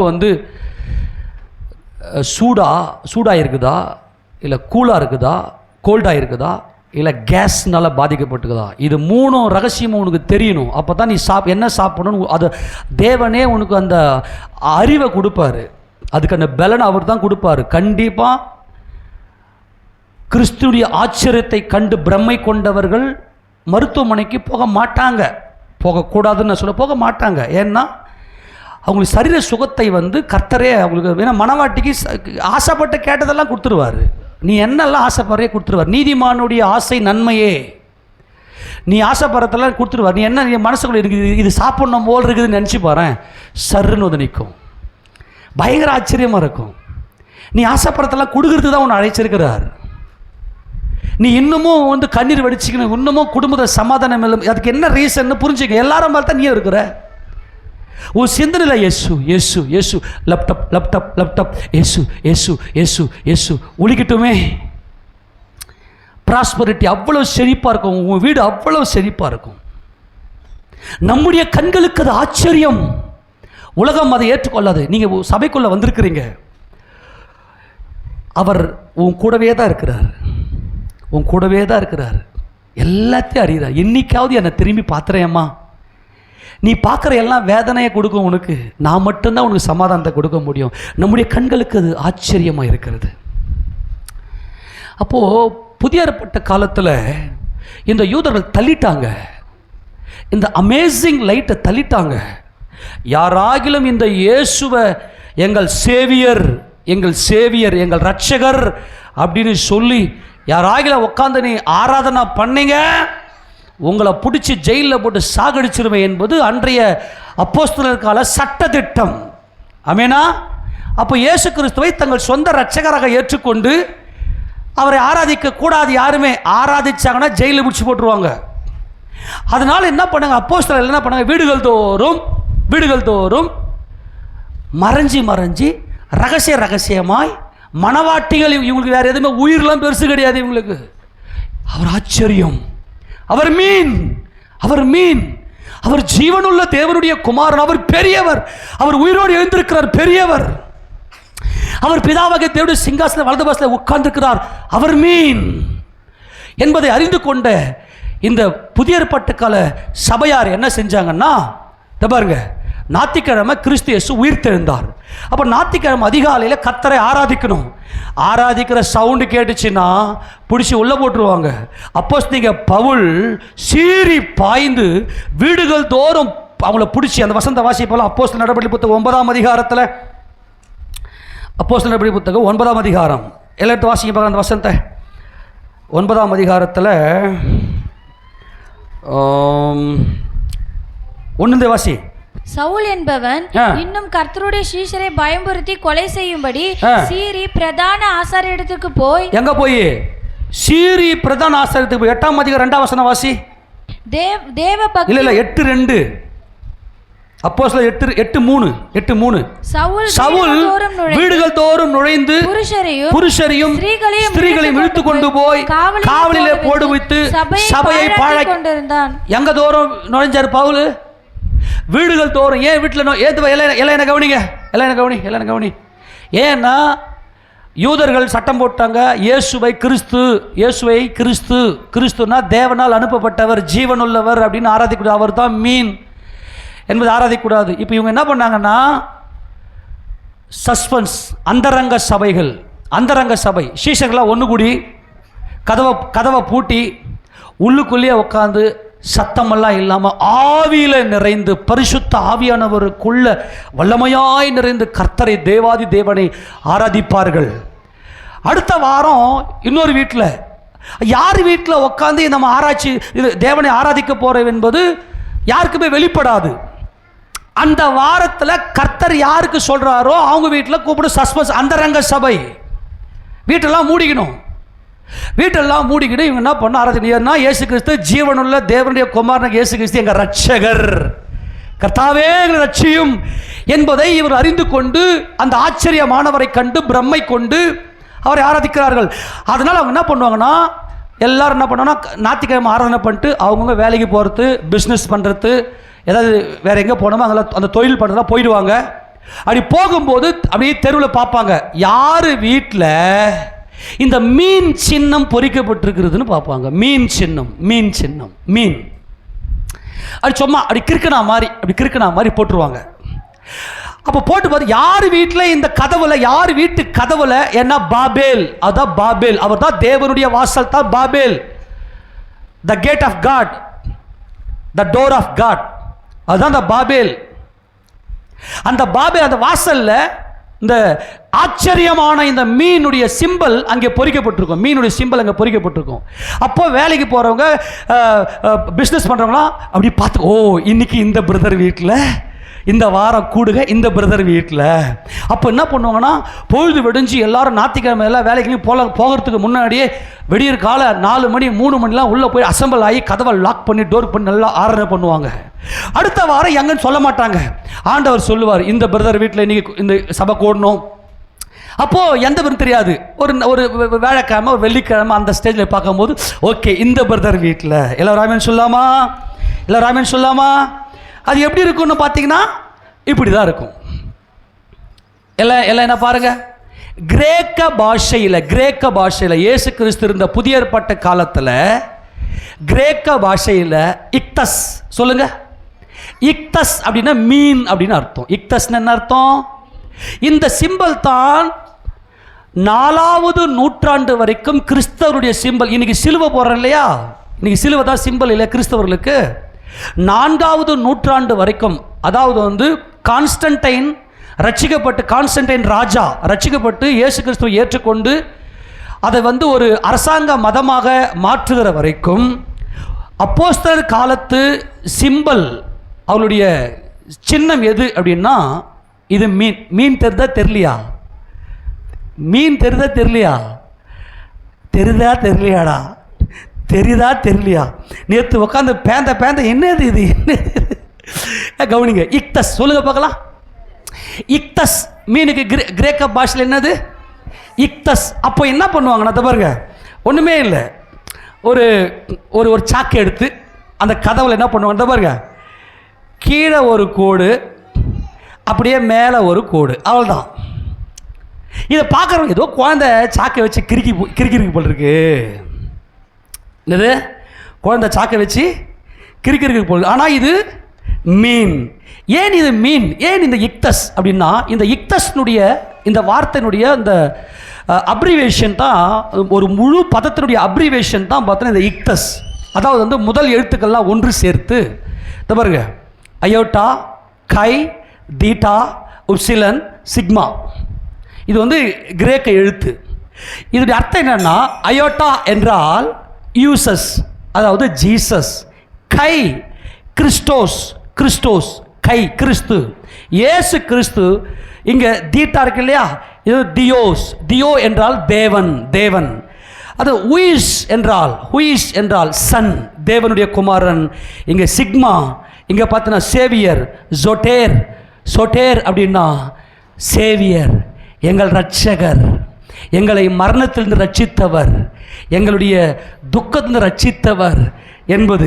அப்போ இயேசு கிறிஸ்து தேவனுடைய குமாரன், எங்கள் இரட்சகர். இந்த மீன் பெரியவர், ஆச்சரியமானவர் என்பதை இவர்கள் அறிந்து இந்த சிம்பலை என்ன செய்வாங்கன்னா இங்கே போடுவாங்க. இந்த சிம்பல் யூதர்கள், அதாவது அப்போஸ்தலருடைய காலத்தில், நல்லா கவனிக்கணும், அப்போஸ்தலருடைய காலத்தில் இப்போ எல்லா மீன் வரைய பார்க்கலாம் பட்டுன்னு, எருமகடா அப்படி அல்ல, ஒரு டாட் இங்கே வச்சு இவன் முன்னாடி போட்டு இப்படி வச்சு, அது மீன் ஷேப் தெரியாது. இந்த பாருங்க, இப்படி ஒரு கோடு, அப்படி கிறுக்குங்க கிறுக்குப்பா, இப்படி கீழே ஒரு கோடு, மேலே ஒரு கோடு. டேய் உட்காருடா, ஒரு கிறுக்கிட்டீங்களா? ஆமேண்ணா. எம்மா யாருன்னா எத்தனை போயிட்டு வீட்டில் வச்சுக்கின்னு பூஜை கிச்சை போட்டுக்கிட்டு போகிறீங்க, அது 2 வம்பு. நான் ஏற்கனவே நிறைய பிரச்சனை இருக்கிறேன். கவனிங்க, இப்போ புரிஞ்சு போச்சா? நல்லா கவனிங்க. இது என்னது? இக்தஸ். சொல்லுங்க. கிரேக்க பாஷையில், இப்போ எபிரேய பாஷையில் இந்த மீனுக்கு வந்து டாகாக், டாலத், கிமல், ஹே வரும். கவனிங்க, அது வந்து டாகாக். டிஓஜி டாக் என்பது இங்கிலீஷ்னுடைய நாய். அது இது டிஏஜி டாக் அப்படின்னு எபிரேயத்தில். ஆனால் இயேசு ராஜா சிலுவையில் அறையப்பட்ட அந்த நாளில் அவர் என்ன பண்ணியிருந்தார் அப்படின்னா, அன்றைக்கி வந்து கிரேக்க பாஷை தான் அஃபிஷியல் லாங்குவேஜ். அப்போது யோனா தீர்க்கதரிசி மீனின் வயிற்றிலே 3 இரவு 3 பகல் இருந்தது போல, நான் மரணத்தை ஜெயித்தவராய், ஜீவனுள்ள பெரியவராய், ஆச்சரியமான குமாரனாய், நான் தான் இந்த மீன் என்று சொல்லி தம்மை அவர் வெளிப்படுத்தி காண்பித்தார். இந்த ஆச்சரியமாகி என்னை நீங்க பார்ப்பீங்க. இயேசு என்றாலே ஆச்சரியம். ஆமெனா. யூசஸ் கிறிஸ்டோஸ் தியோ ஹுயோஸ் சொட்டேர். ஆமெனா. இவர் ஜீவனுள்ள தேவனுடைய குமாரன், ய இரட்சகர். அல்லேலூயா. இயேசு ய இரட்சகர் என்று சொல்லுகிற உங்கள் யாவருக்கும் அவர் உங்களுக்கு ஆச்சரியமானவர். உங்க வாழ்க்கையில் ஆச்சரியம் நடக்கும். ஆச்சரியப்படத்தக்க விதமாக இயேசுவின் நாமத்தில் அற்புதங்கள் நடக்கும். அவர் நாமத்தில் சொல்ல ஆகும். அவர் நாமத்தில் கட்டளையிட நடக்கும். ஆமென் சொல்லாமா? அப்போ இந்த இக்தஸ் தான் அன்னைக்கு இருந்த புதிய ஏற்பாட்டு சபையினுடைய சின்னம். ஆமெனா. அப்போனா இது 2000 வருஷத்துக்கு முன்னாடி தான் இது வந்துச்சா அப்படின்னு நீங்கள் நினைக்காதீங்க. என்ன, இப்போ நான் இதை கொஞ்சம் நல்லா பெருசாக போட்டு காட்டுறேன். கவனிங்க, எப்படி போடணும்? இங்கே ஒரு பாயிண்ட்டை வச்சு இப்படி ஏற்றி, அதே பாயிண்டில் வச்சு இப்படி நீங்கள் பிடிக்கணும். ஓகேவா? இப்போ மீன் வந்து மேலே கரைக்கு வரா மாதிரி நான் வரைஞ்சிட்டேன்.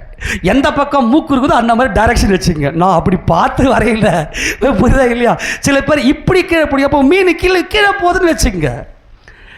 புரியுதா? இந்த மூக்கு தான் முக்கியம். ஓகேவா? சரி, கவனிங்க. இப்போ இந்த பாருங்க, இயேசு ராஜா தான் தேவனுடைய சிந்தை. தேவனுடைய சிந்தையில் இருந்தவர் இயேசு ராஜா.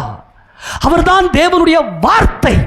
அலெஃப் பெய்த் கிமல் டாலத் ஹே வவ் ஜைன் கேத் டெட் யோத் கஃப் மெம் நுன். நுன் நல்லா கவனிங்க. நுன் என்றால் எப்படி போடுவாங்க அப்படின்னா இப்படி போடுவாங்க. நான் இங்கே இதிலே போடுறேன். இந்த நுண்ணை எப்படி போடுவாங்க தெரியுமா?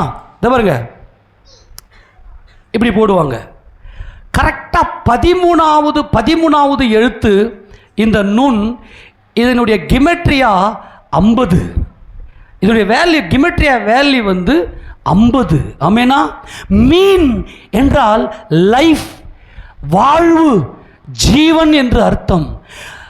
மீன், இந்த நூன் என்றால் லைஃப், இந்த நூன் என்றால் மல்டிடியூட், இந்த நூன் என்றால் ரெஸ்டோரேஷன், புதுப்பித்தல். எல்லாம் புதிதாகும், மரணத்திலிருந்து உயிரோடு எழுந்திருக்கும். எல்லாம் என்ன பார்த்துக்கினே இருக்கணும். என்ன இந்த வால் பகுதி ரெண்டுத்தையும் இப்படி இணைச்சிங்கன்னா நூன். கரங்கள் தட்டி மகிமை செலுத்துவோமா? ஆலேஃப் என்பது எருது தலை, எல்லாமே இயேசு. இந்த மீன் இயேசு. அதனால்தான் பாபேல்ல இந்த அசூர் என்பவன் நீனா என்கின்ற மீன் நிறைந்த அந்த இடத்த, அந்த மீன் தெய்வம் மீனாட்சி எடுத்துன்னு போயிட்டு வச்சு நினிவேல வச்சு நல்லா கோயிலெலாம் கட்டி பயரம். பிசாசு எப்பவுமே கிறிஸ்துவுக்கு டூப்ளிகேட் போடுறது தான் வேலை. அப்போது இந்த இக்தஸ் புரிஞ்சு போச்சா இல்லையாப்பா? இந்த ஆச்சரியமான இந்த ஒளி, அவருடைய உயிர்த்தெழுந்த வல்லமை, அவர் ஜீவனுள்ள தேவனுடைய குமாரன், அவர் ஜீவிக்கிறார். அல்லேலூயா சொல்லுவோமா? என் இயேசு எனக்குள்ளே வாசம் பிரம்மை கொண்டிருக்கிறேன், அவர் நினைப்பாகவே இருக்கிறேன், என் இதயமெல்லாம் அவர் நினைப்பாகவே இருக்கிறது. அவரை மட்டும் நீ தியானம் பண்ணனா உன் வாழ்க்கை அவ்வளவு ஆச்சரியமாக இருக்கும். வேதத்தில் இருக்கிற ஒவ்வொரு எழுத்தும், ஒவ்வொரு எழுத்தின் உறுப்பும் அவரே இயேசு ராஜாவே. அவர் சொல்லிட்டாரு. இந்த பரிசேயர்கள், இந்த வேதபாரகர்கள், இவர்கள் எல்லாரும் இயேசு கிறிஸ்துவை ஏற்றுக்கொள்ளாமல் போகலாம். நல்லா கவனிங்க. 5ஆம் நாளிலே அவர் சமுத்திரத்தை படைத்து, அது சமுத்திரத்தின் அந்த மச்சங்கள் உண்டாக கடவுது என்னுவார். 5வது நாள். ஆமேனா? 50 ஏன் 50? யோசேப்பு 5 மடங்கு போஜனத்தை தன் சகோதரன் பென்யமீனுக்கு கொடுப்பார். யோசேப்பு 5 மாற்று வஸ்திரங்களை தன் சகோதரன் பென்யமீனுக்கு கொடுப்பார். இந்த 5 என்பது ரெஸ்டோரேஷன், புதுப்பித்தல், மகிமையின் சரீரம். அந்த 10 என்பது எல்லாவற்றையும் சிருஷ்டித்த இயேசு கிறிஸ்துவின் கரம். இந்த 50 என்பது பெந்தேகோஸ்தே. பெந்தேகோஸ்தே நாளிலே ஏன் அவர்கள் காத்திருந்த போது பரிசுத்த ஆவியானவர் ஊற்றப்பட்டார் என்றால் அவர்களுக்குள்ள மீன் இருந்தார். ஆமென். ஜீவனுள்ள தேவனுடைய குமாரன் இருந்தார். உயிர்த்தெழுந்த வல்லமை அவர்கள் கண்டார்கள், சந்தோஷத்தால் நிரப்பப்பட்டார்கள். இந்த சந்தோஷத்தை எடுத்து போட ஒருவனாலும் கூடாது என்று கர்த்தர் சொன்னார். அந்த சந்தோஷத்தில் நிறைந்திருந்தார்கள். அந்த சந்தோஷத்தின் நிறைவாய் பரிசுத்த ஆவியானவர் ஊற்றப்பட்டார். ஆக இந்த 50 என்பது பெந்தகோஸ்தே நாள் என்பது 50வது நாள். கிறிஸ்து இயேசு உயிரோடு எழுந்த நாளிலிருந்து 50வது நாளில் கரெக்டாக விடுதலையை கொடுத்தார், ரட்சித்தார், ப்ராஸ்பரிட்டியை கொடுத்தார், செழிப்பை கொடுத்தார். உங்கள் மனம் சமாதானத்தினாலே கம்பீரிக்கும். ஆமேனா? இந்த ஆச்சரியமானவரை நீங்கள் பார்ப்பீர்களே ஆனால் உங்கள் உள்ளம் கம்பீரித்து துள்ளி குதிக்கும். உங்க வாழ்க்கையில் இதுவரைக்கும் நடக்காத எல்லா காரியங்களும் ஆச்சரியமாய் நடக்கும். எத்தனை பேர் விசுவாசிக்கிறீங்க? ஒரே ஒரு காரியம், நீங்கள் அவரை மட்டும் நீங்கள் நோக்கி பார்க்கணும். ஆக இதெல்லாம் தேவனுடைய திட்டம். அவர் தான் கேட்டு, அவர் தான் ஷெஃபர்டு, அவர் தான் எல்லாம், அவர் தான் எல்லாமே, உயிர்த்ததும் ஜீவனும் எல்லாம் அவர் தான். ஆனால் அதுக்கு அப்படியே சத்துரு டூப்ளிகேட் போடுவான். எச்சரிக்கையாக இருக்கணும். எல்லாரும் ஆமென் சொல்லாமா? நல்லா கவனிக்கிறீங்களா? எல்லாரும் ஆமென் சொல்லாமா? ஆக இந்த ஆச்சரியத்தை பார்த்தவர்கள் மனவாட்டிகள். ஆமேனா? அவங்க தான் சபையில் வந்து உட்காந்துக்கிறோம். இன்னைக்கு இயேசு கிறிஸ்துவை பார்த்து ஆச்சரியப்படாதவர்கள் எல்லாரும் வரப்போகிற அந்தி கிறிஸ்துவாகிய மிருகத்தை பார்த்து ஆச்சரியப்படுவார்கள். அவன் என்ன பெருசாக கிழிக்க போகிறான், உனக்கு காசு பண்ணால் கொடுக்க போகிறான், கொஞ்ச நாள் அவன் கையில் அந்த காசு பணம் போகும். ஐயோ இவர் எவ்வளோ பெரியவருப்பா அப்படின்னு அப்படியே வாயை பொழக்கிறது. சில பேர் யாருன்னா வந்தா அவர் பெரிய ஆளியா ஊழியக்காரன் வருவார், அவரெல்லாம் கண்டுக்கவே மாட்டேன். காரணம் எது உங்களுக்கு ஆச்சரியன்னு தெரியல. ஆக இந்த சேபா தேசத்து ராஜஸ்திரி ஆகிய மணவாளனை பார்த்து ஆச்சரியப்பட்டார். ஆனால் இந்த விழுந்து போன ஆட்கள் இந்த நினிவேயில் இருக்கவெல்லாம் மனம் திரும்பினாங்க. ஆனால் வெளிப்படுத்தின விசேஷம் 17ஆம் அதிகாரத்தில் இந்த மிருகத்தை பார்த்து ஆச்சரியப்படுவார்கள். வாசிங்க பார்க்கலாம் 17:8. நீ கண்ட மிருகம் முன்னே இருந்ததும் இப்பொழுது இல்லை, அது பாதாளத்திலிருந்து ஏறி வந்தது, நாசமடைய போகிறது. உலக தோற்றம் முதல் ஜீவ புஸ்தகத்தில் பேரெழுதப்பட்டிருந்த பூமியின் குடிகள் இருந்ததும் இராமற் போனதும் இனி இருப்பதுமாய் இருக்கிற மிருகத்தை பார்த்து ஆச்சரியப்படுவார்கள். வரப்போற அந்தி கிறிஸ்துவை பார்த்து இந்த உலகமே ஆச்சரியப்படும். எப்பா இப்போ மோடிக்கு இந்தியாவுக்கு எதிராக ட்ரம்ப் பயங்கரமான 50% வரியை போட்டு கொடுத்து இன்னைக்கு பொருளாதாரமே கொலாப்ஸ் ஆகி எதெல்லாம் விலைவாசி ஏறும். திருப்பூரில் பனியன் கம்பெனிலாம் என்ன ஆகும், இப்படி நிறைய பிரச்சனைக்குள்ள இருந்தது. ஐயோ நாங்கள் எங்கள் வாழ்வாதாரம் என்ன ஆகுறதுன்னு சொல்லி சக்குன்னு வரப்போறான் ஒருத்தன் அந்தி கிறிஸ்து. பொருளாதாரத்தை தான் கட்டுப்பாட்டில் வைத்துக்கொண்டு உங்களுக்கு எல்லாருக்கும் நான் காசு கொடுக்குறேன்னு சொன்னதும் வாயை பொழந்துக்குன்னு அந்த மிருகத்தை பார்ப்பாங்க. இன்னைக்கு இயேசு கிறிஸ்துவை ஆச்சரியமாய் பார்க்காதவர்கள் எல்லாரும் அவனை பார்க்க நேரிடும். ஆனால் அவரை ஆச்சரியமாய் பார்த்தவர்கள் அவரோடு கூட மகிமை அடைந்து போவார்கள். உங்களுக்கு அன்பாய் சொல்லுகிறேன், உயிர் தேர்ந்த இயேசு கிறிஸ்துவை உங்கள் கண்மணி நிறுத்துங்கள். ராபோஜனம் பண்ணும்போது என் ஆச்சரியமானவரே, என்னை மீட்டெடுத்தவரே என்கின்ற அந்த மனமகிழ்ச்சி இருக்கட்டும். பாவத்தெல்லாம் அறிக்கை செய்து அவர் சமூகத்துக்கு வாங்க. இந்த உலகத்துக்கு ஜனங்க இன்னைக்கு எதையோ பார்த்து ஆச்சரியப்படுது. வேதம் இருக்கிறது, வேதத்தில் இருக்கிற கிறிஸ்து இருக்கிறார், அவரை பார்த்து ஆச்சரியப்படுங்கள். அவருடைய மகிமையை நோக்கி பாருங்கள். உங்கள் வாழ்க்கையே ஆச்சரியமாக மாறும். கர்த்தர் உங்களை மகிமை நடத்துவார். நீங்கள் செழிப்பாக இருப்பீர்கள். செழிப்பு தான் மனமாட்டி. நான் மறுபடியும் சொல்லு, ஒரு குறைவும் இல்லாமல் செழிப்பாய் உங்களை குறித்த தேவனுடைய திட்டம் உங்கள் வாழ்க்கையில் பரிபூரணமாய் நடந்தேற வேண்டும். அதுதான் அந்த செழிப்பு. மனசுல ஒரு வழி இருக்கக்கூடாது, சமாதானத்தை நிறைந்திருக்க வேண்டும். அதுதான் உங்களுக்கு அடையாளமாய் கொடுக்கிறேன் என்று உன் கர்த்தர் சொல்லியிருக்கிறார். அவரை பிடித்து கொள்ளுங்கள், எதை குறித்தும் கலங்காதிருங்கள். இந்த ஆச்சரியமான ஒளின்றத்திற்கு நம்மை அழைத்திருக்கிறார். வாசித்து முடிக்க போகிறோம். 1 பேதுரு 2ஆம் அதிகாரம் 9வது வசனத்தை எல்லாம் சேர்ந்து வாசிக்க பார்க்கலாம். 1 பேதுரு 2:9 எல்லாம் சேர்ந்து வாசி. நீங்களோ, இதுதான் கர்த்தர் அழைத்தார், நீங்களோ உங்களை அந்தகாரத்தில் நின்று தம்முடைய ஆச்சரியமான ஒளி, எல்லாம் சொல்லு, யார் அந்த ஆச்சரியமான ஒளி? என் இயேசு கிறிஸ்து. அல்லேலூயா சொல்லுங்க. என் இயேசு கிறிஸ்து ஆச்சரியமான ஒளிநிலத்திற்கு வரவழைத்தவருடைய புண்ணியங்களை அறிவிக்கும்படிக்கு தெரிந்து கொள்ளப்பட்ட சந்ததியாயும் ராஜரீகமான ஆசாரிய கூட்டமாயும் பரிசுத்த ஜாதியாயும் அவருக்கு சொந்த ஜனமாயும் இருக்கிறீர்கள். அல்லேலூயா. நீங்கள் ராஜரீக ஆசாரிய கூட்டம், நீங்கள் மணவாட்டி. இந்த ராஜரீக ஆசாரிய கூட்டம் தான் மணவாட்டி.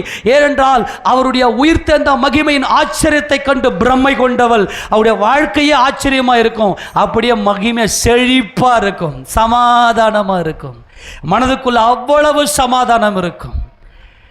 அதுதான் எனக்கு என் சொந்த ஜனம். பிதாவாகிய தேவன் சொல்றாரு, நீ என் சொந்த ஜனம். ஏன்னா உன் மனசுக்குள்ள சமாதானம் இருக்கு, உன் குடும்பம் கட்டப்பட்டு இருக்கிறது என்று சொல்லுகிறார். இதுக்கு தான் நம்மளை அழைத்திருக்கிறார். தேவன் என்றென்றைக்கு மகிமைப்படுவாராக, நம்முடைய வாழ்க்கையில் என்றென்றைக்கு செழிப்பை கொடுப்பாராக. எல்லாரும் முழங்கால் படியிட்டு, பரலோக தகப்பனே நாங்கள் உம்மை ஸ்தோத்திரிக்கிறோம். இந்த ஆச்சரியமான ஒலிக்கு எங்களை அழைத்ததுக்காக ஸ்தோத்திரம் பிதாவே.